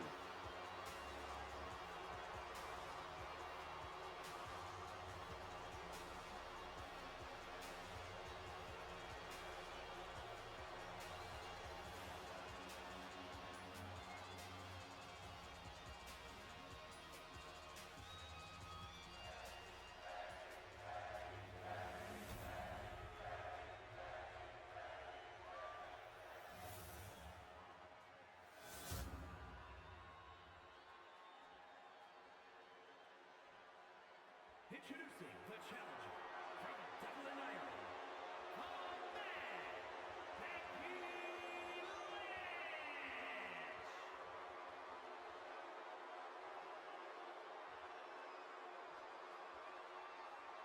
And her opponent from Vero Beach, Florida, the Women's United States Champion, Jay Cargill.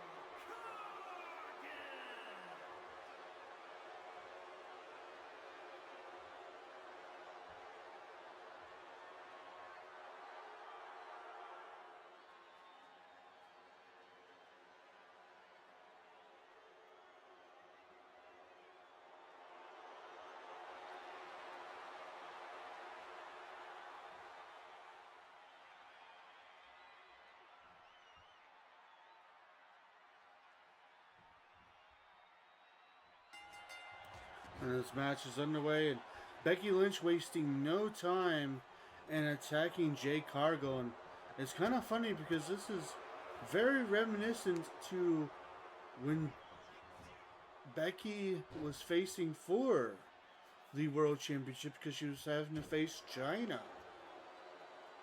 And in fact, with her match with China, it would actually be the insertion of Piper Niven that would make Becky Lynch lose her title.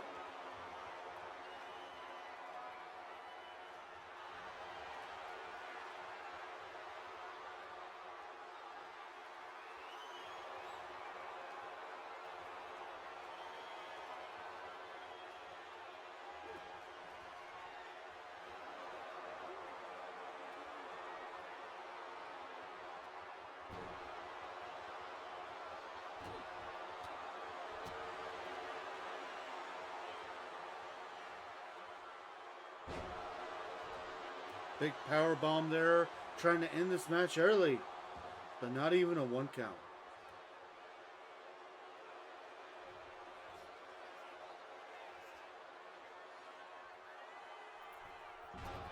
Went for a springboard crossbody, but Becky Lynch got out of the way. And now Lynch going for some sort of leg lock there, but easy rope break.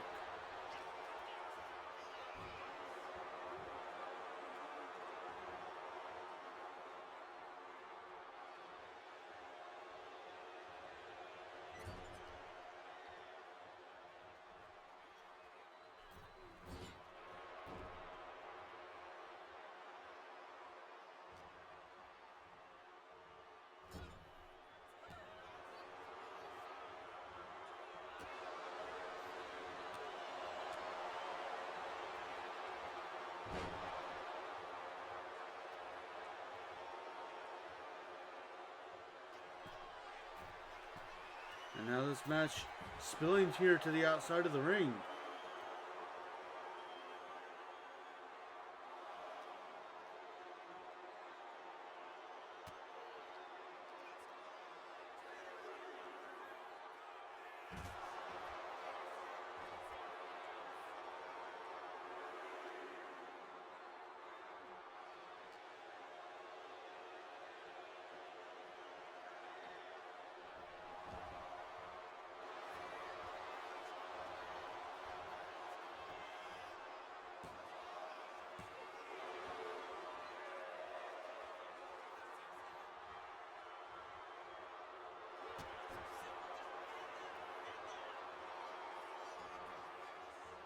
Pin attempt here by Becky Lynch, but again, not even a 1 count.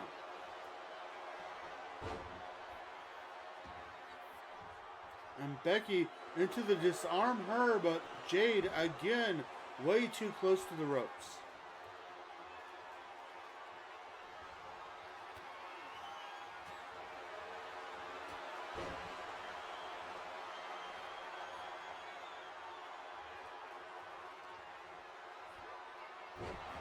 Manhandle slam by Becky Lynch into the cover, title on the line. And a kick out of 2.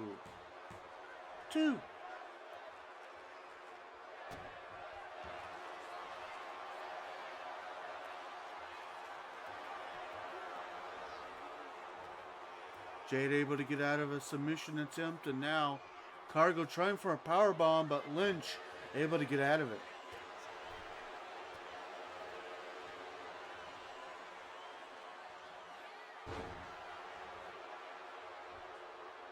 Cargo back in control.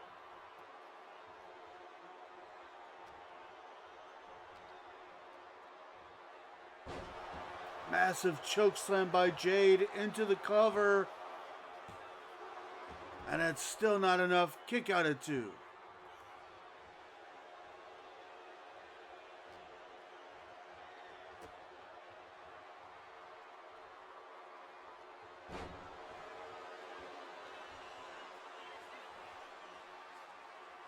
Lynch able to reverse and now going to the middle rope.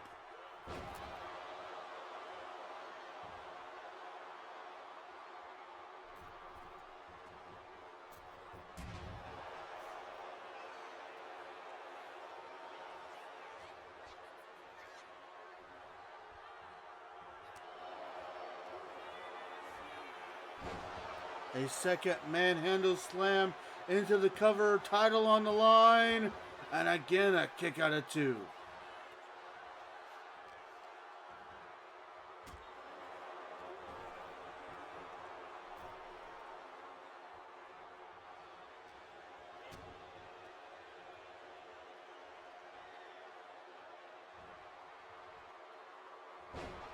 Cargo able to battle out of whatever Becky Lynch had planned there.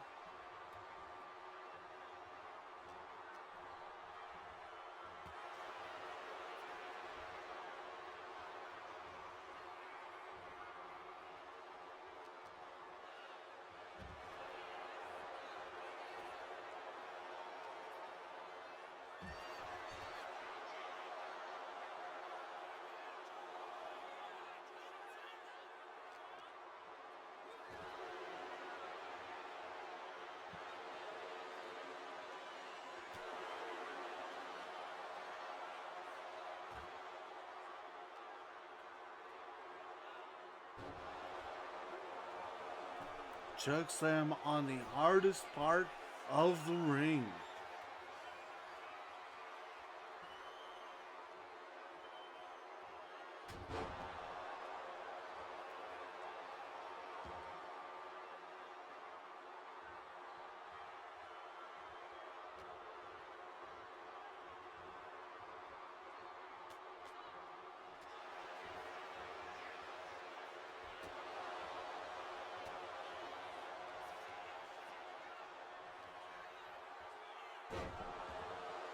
Torture rack power bomb.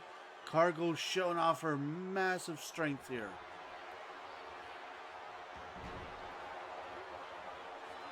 Oh, and that shot took out the referee.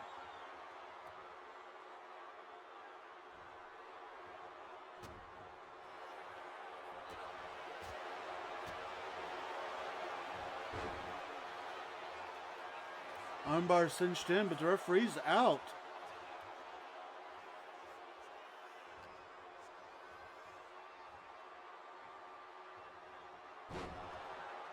Massive set-out powerbomb as Cargo now tries to win this match and defend her title.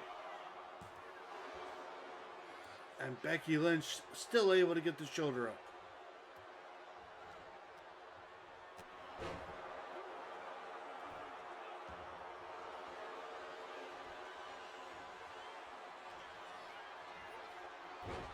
A third manhandle slam, and Lynch not giving up yet.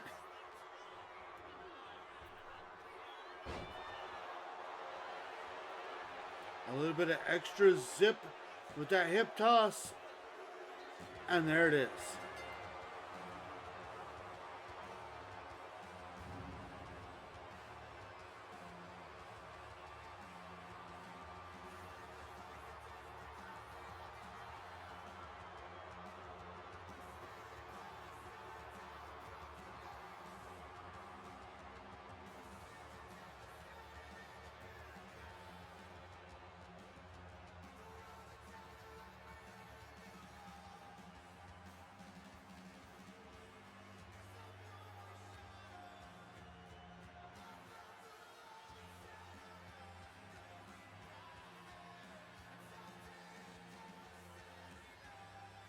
Here is your winner, and new Women's United States Champion,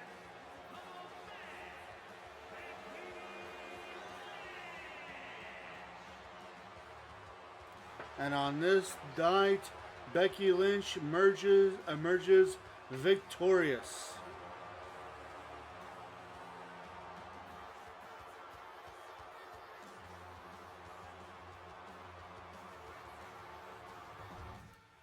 Which is funny because I think she's a champion in real life as well.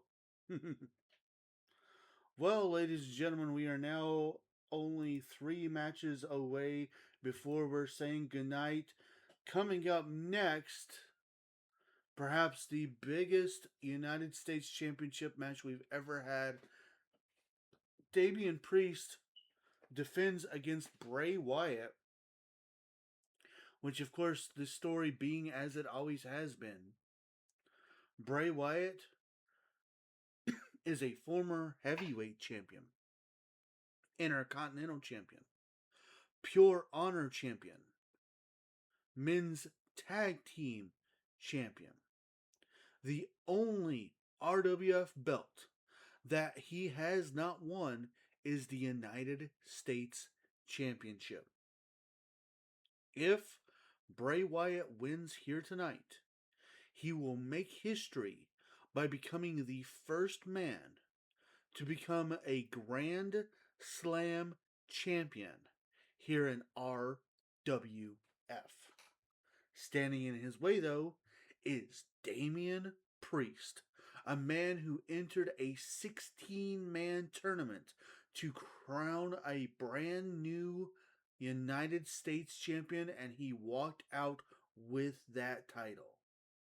A man who already holds a pinfall victory over Bray Wyatt. But with the title on the line, we'll see what happens. This match comes up next.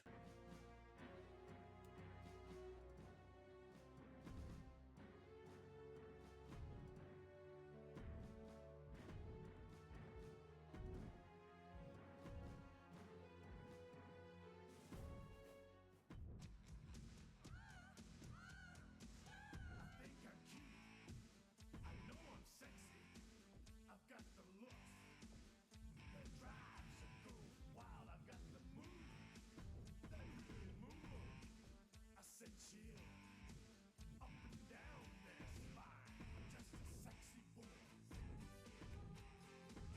I'm not your boy toy.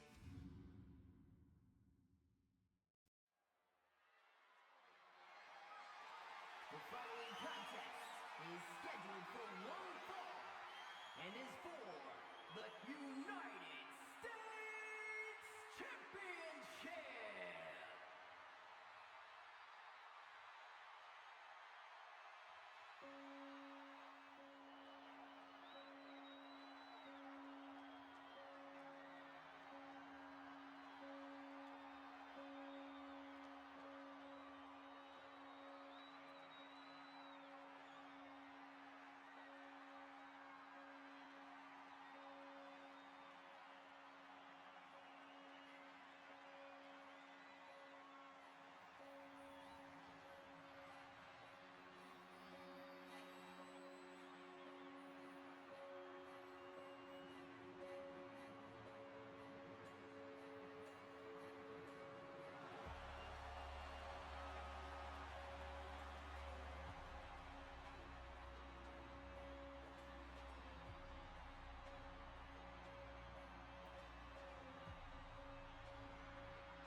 And here he comes, the man who, it seems like when he puts his mind to it, he can do whatever he wants. And the proof is in his title history. As I said, he's a former RWF heavyweight champion, former RWF Intercontinental champion, former RWF Pure Honor champion, and he was former one half of the men's tag team champions. The only title that has eluded him is the United States title. Can he become a Grand Slam champion here tonight?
And here he comes, the current United States champion. When the title was vacated after the firing of Jalen Brunson, he would enter a tournament that he would end up winning to become the brand new United States champion. This, of course, is his first title defense here at RabitMania. And of course, his confidence has got to be soaring, even though he lost in a one-on-one match against Jalen Brunson. He does have a pinfall victory over Bray Wyatt.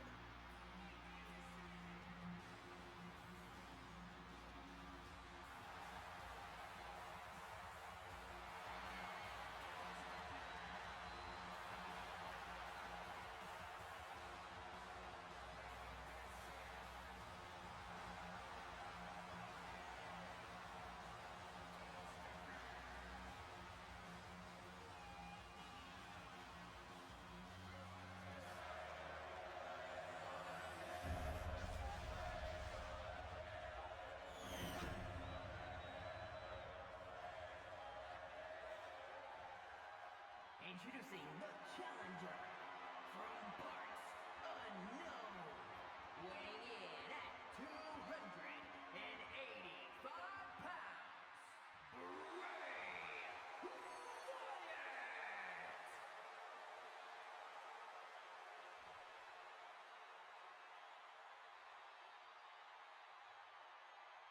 And his opponent from New York City, weighing in at 249 pounds, the United States Champion, Damian Priest!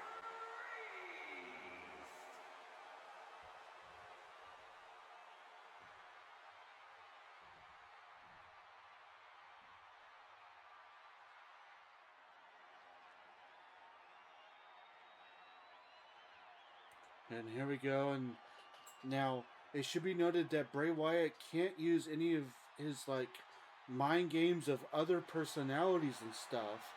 That was the deal. Thus, Bray Wyatt is just himself, Bray Wyatt, here tonight. But that doesn't mean that he is any less dangerous than he would be otherwise. Especially now that the title is on the line.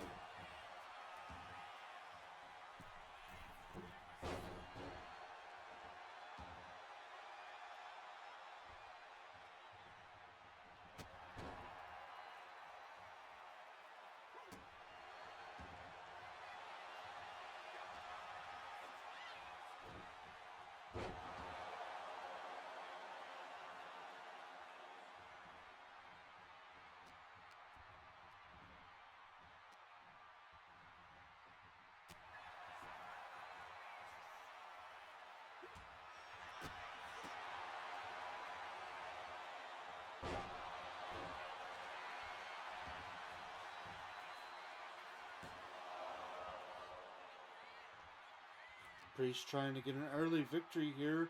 He knows he's got to hit hard and he's got to hit heavy.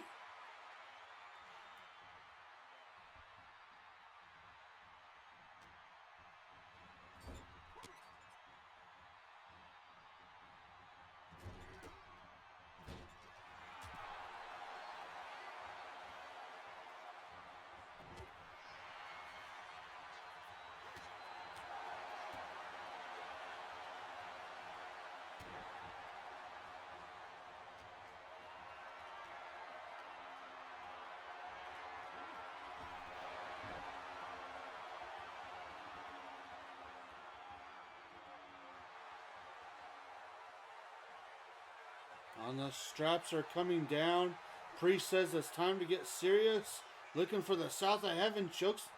Well, okay, never mind. I thought he was looking for the South of Heaven choke slam.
Bray Wyatt trying to punish Damian Priest here.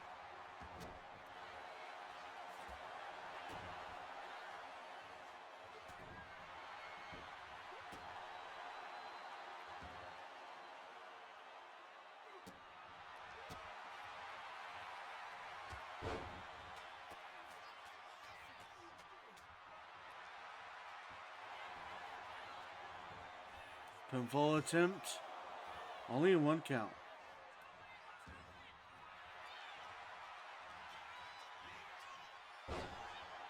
Standing complete shot.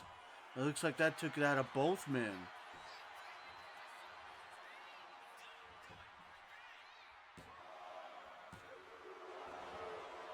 Kick out at 2.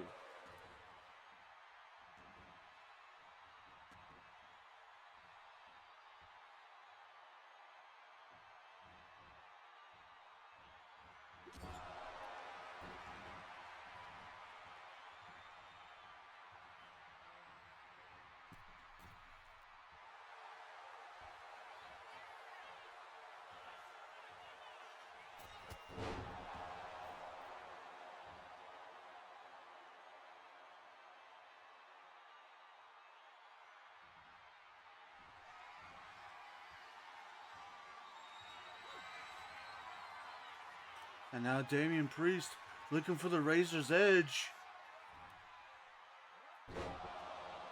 He hits it. Is that enough to put Bray Wyatt away? No. Kick out at 2.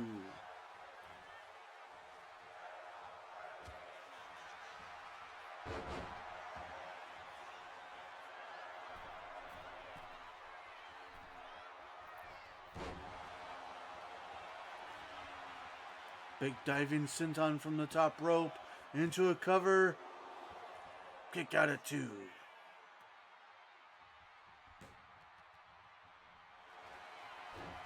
Mandible claw locked in. But Damian Priest easily able to back out.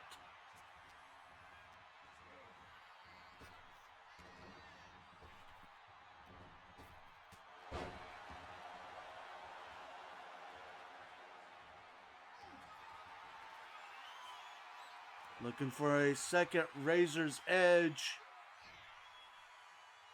He hits it. Will that be enough to put Wyatt away? And there it is.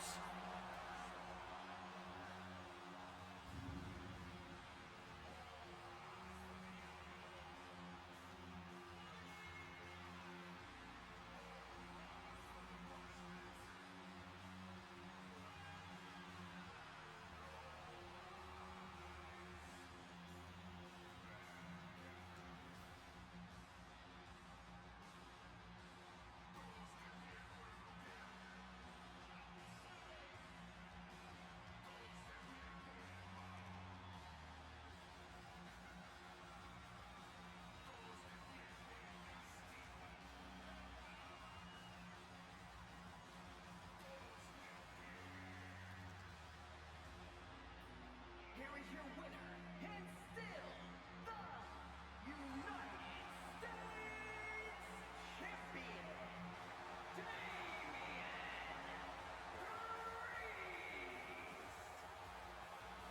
A hard-fought battle, but on this night, Priest was able to be successful in his first title defense, much to the dismay of all the Bray Wyatt fans out there. So, Steve, you were half right. Alexa won. Bray did not. Well, ladies and gentlemen, it is now time for our semi-main event of the evening. The 2025 Women's Rabbit Rumble winner, Victoria, challenges Natalya for the Women's World Championship.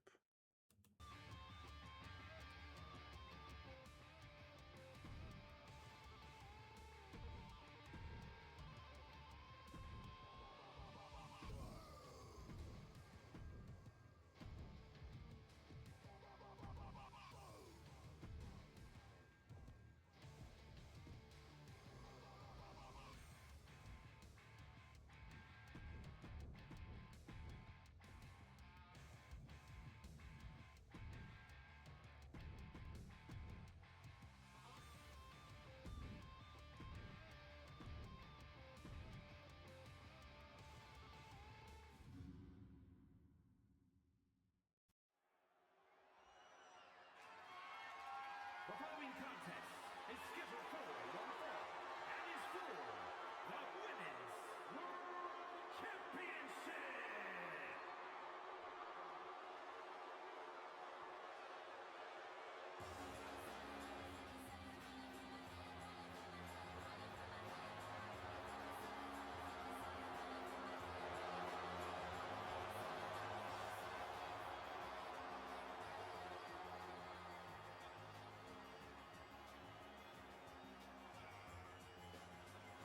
And yes, you're hearing right.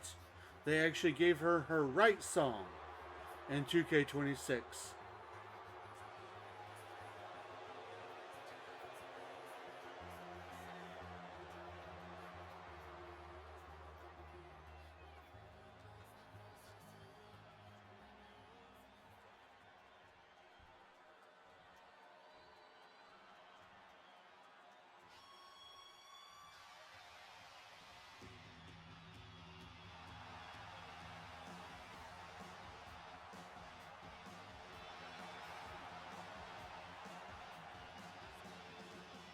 Finally, they heard us wanting her old song back, right?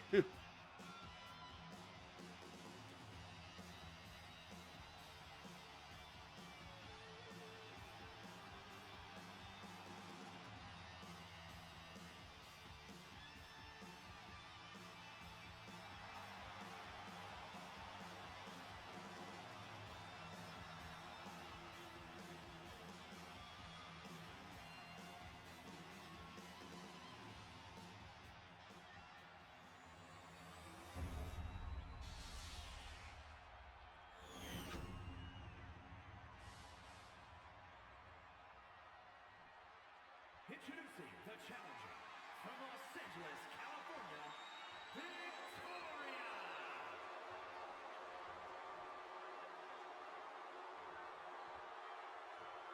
And her opponent from Calgary, Alberta, Canada, the Women's World Champion, Natalya!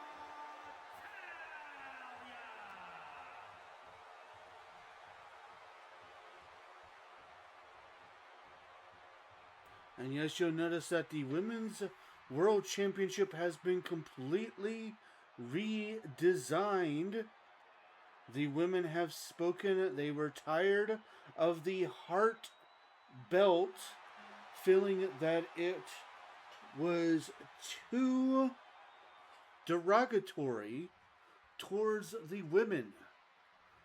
So a new belt has been given, and Natalya, it's only fitting that Natalya walks in to RabitMania with the newly designed belt, considering she was the very first ever Women's World Champion here in RWF.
Double backbreaker there by Victoria. Now this is actually Victoria's second time trying to win the Women's World Championship. Of course, her first time was when Jordynne Grace was the women's champion, and it would end up in a Hell in a Cell match where Jordynne Grace would get the knockout win on top of the Hell in a Cell. And of course, now Victoria winning the 2025 Women's Rabbit Rumble match gaining the opportunity to challenge for any championship she so desired, and she just decided that she was going to challenge Natalia for the Women's World Championship. So here we are in the semi-main event of the evening.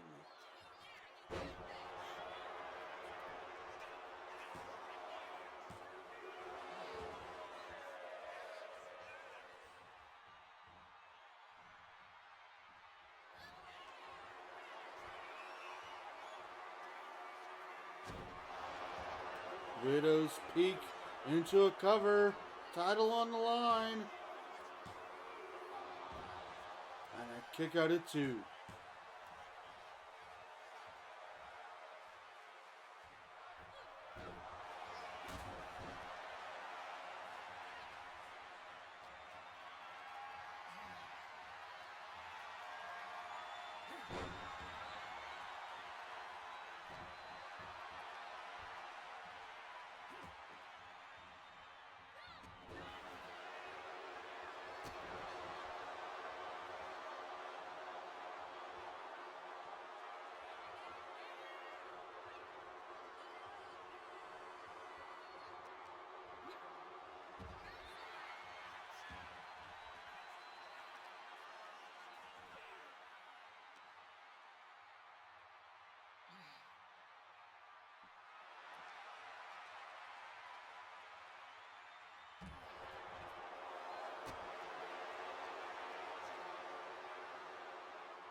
These two ladies battling on the outside need to be mindful.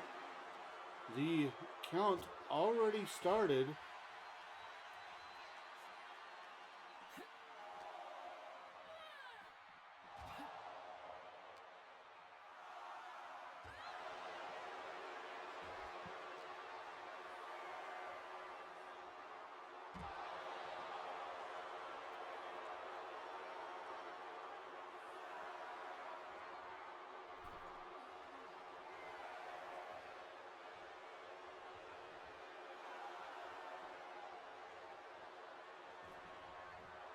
And at the last moment, Natalia able to stay in this match.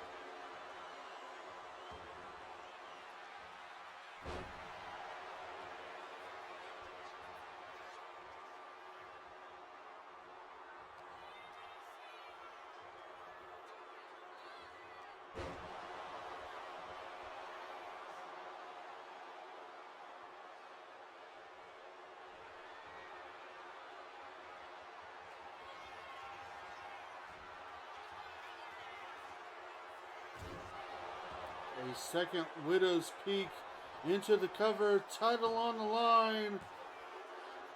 And that's it.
And on this night, Natalia has been dethroned and Victoria reigns.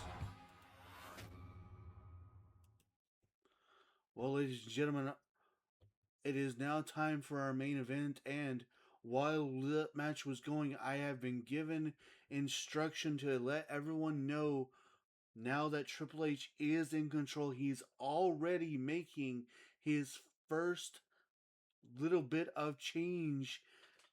Ladies and gentlemen, coming up next, not only is it the 2025 Men's Rabbit Rumble winner versus the heavyweight champion for the heavyweight championship, but the match will be contested inside of a steel cage, guaranteeing a winner.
The following contest is a steel cage match and is for the heavyweight championship.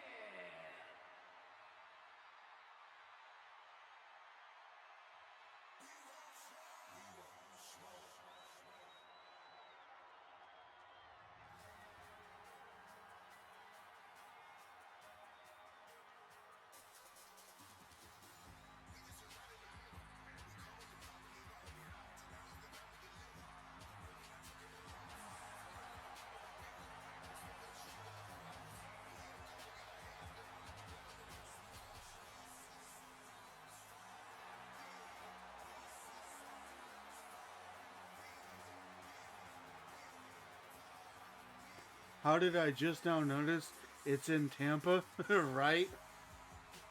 Yes, it is held in Tampa, Florida.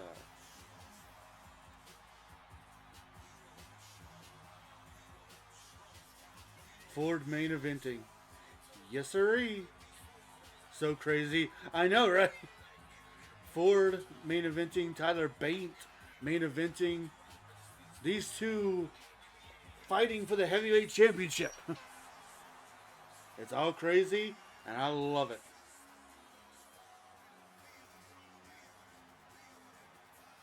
Montez Ford, the 2025 Men's Rabbit Rumble winner, decided to challenge for the heavyweight championship, and thus here he is in the main event of RabitMania.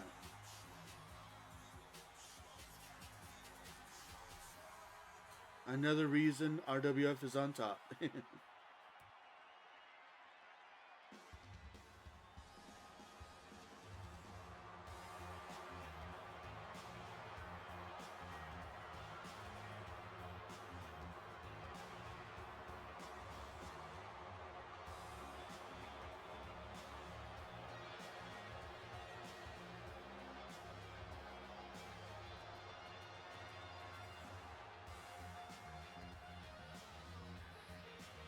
And here comes the man who beat Ludwig Kaiser to become the new heavyweight champion.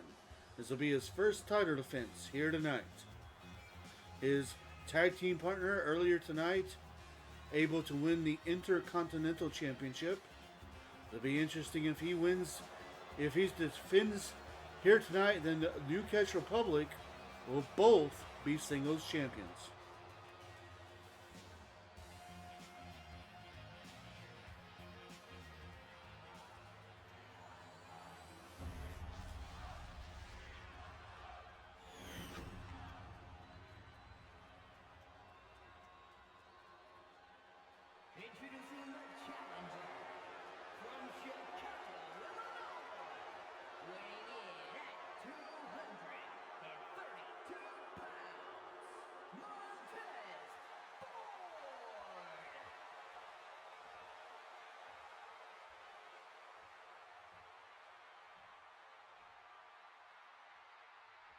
his opponent from Derby, England, weighing in at 175 pounds, the heavyweight champion, Tyler Bate!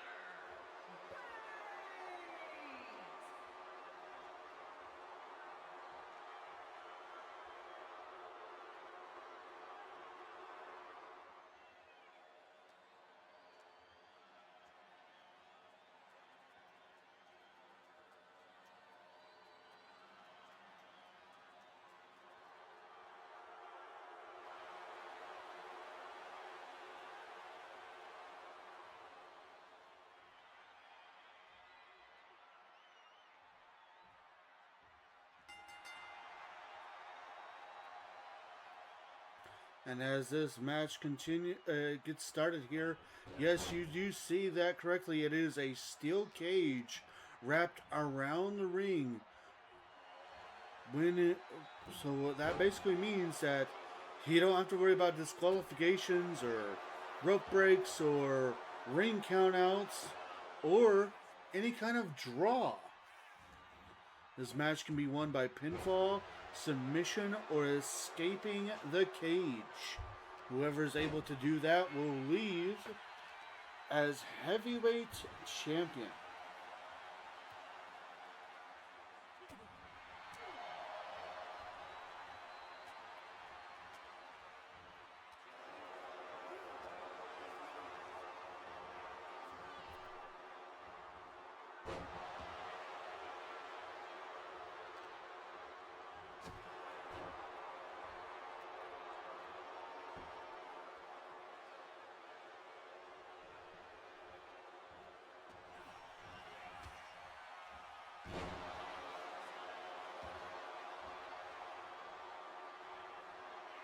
Tyler Bate already trying to get the door open so he can escape. Now Montez Ford said, "Nah."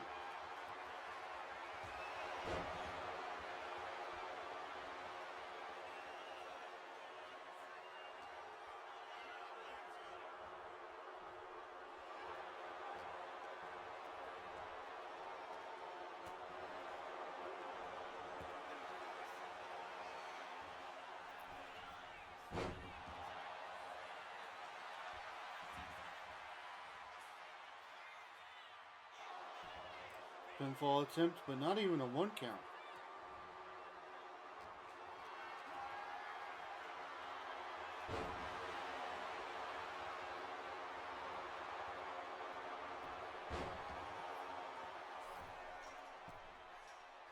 And now Ford scaling the cage.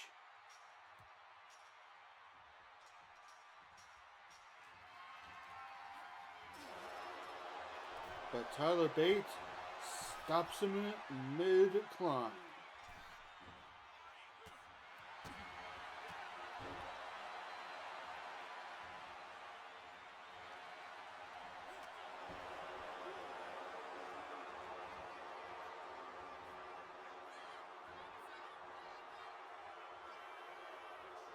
Time to get dizzy.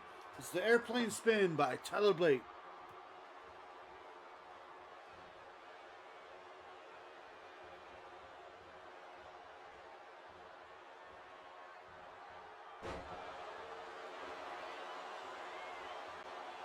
Straight into a cover, but only in 1 count.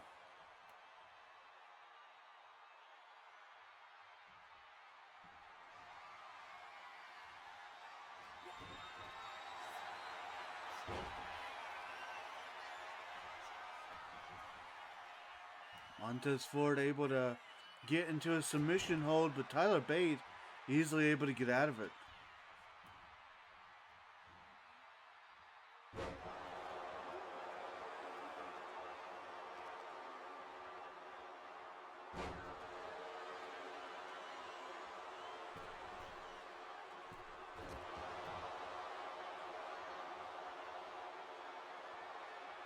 And now Tyler Bate trying to get the referee to open up the door again. But I guess she decided the door was taking too long.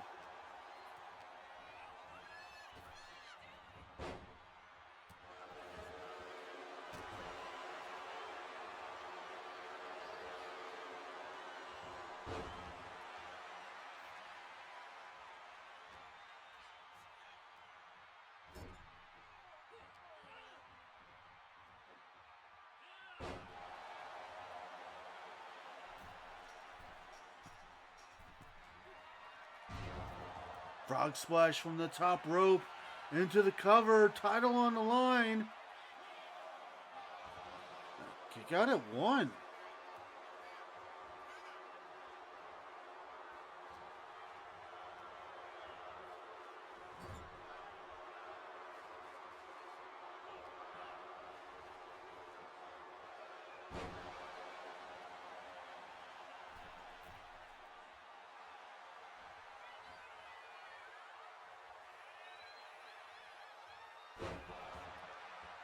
Middle rope blockbuster into the cover. Title on the line.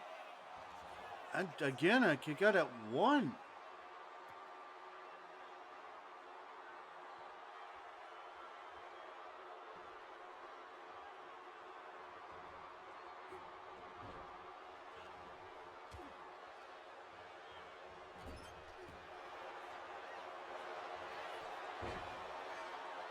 Quick roll up by Bate. Only 1 count.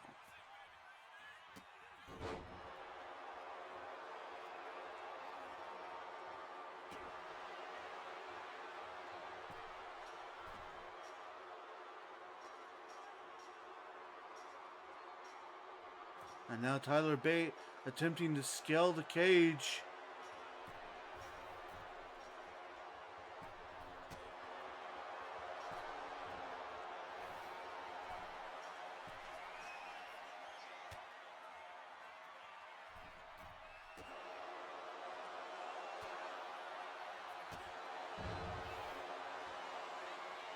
And that might just been the opening that Tyler Bates needs.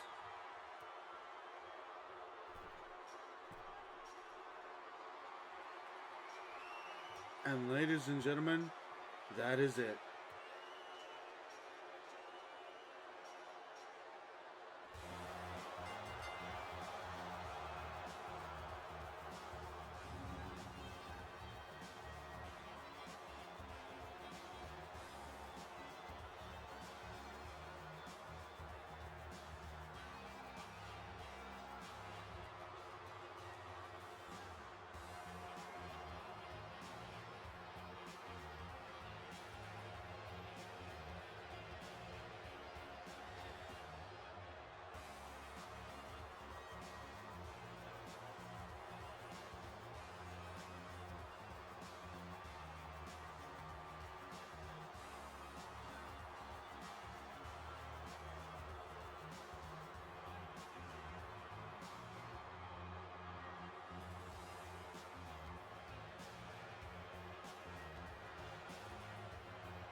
Here is your winner, and still the heavyweight champion,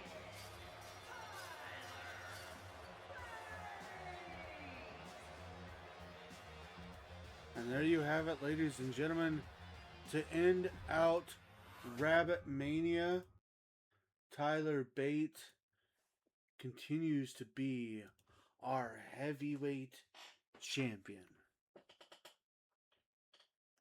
Well, I hope you all have enjoyed this being our biggest event of the year for RWF, and it's only going to get better, or at least hopefully.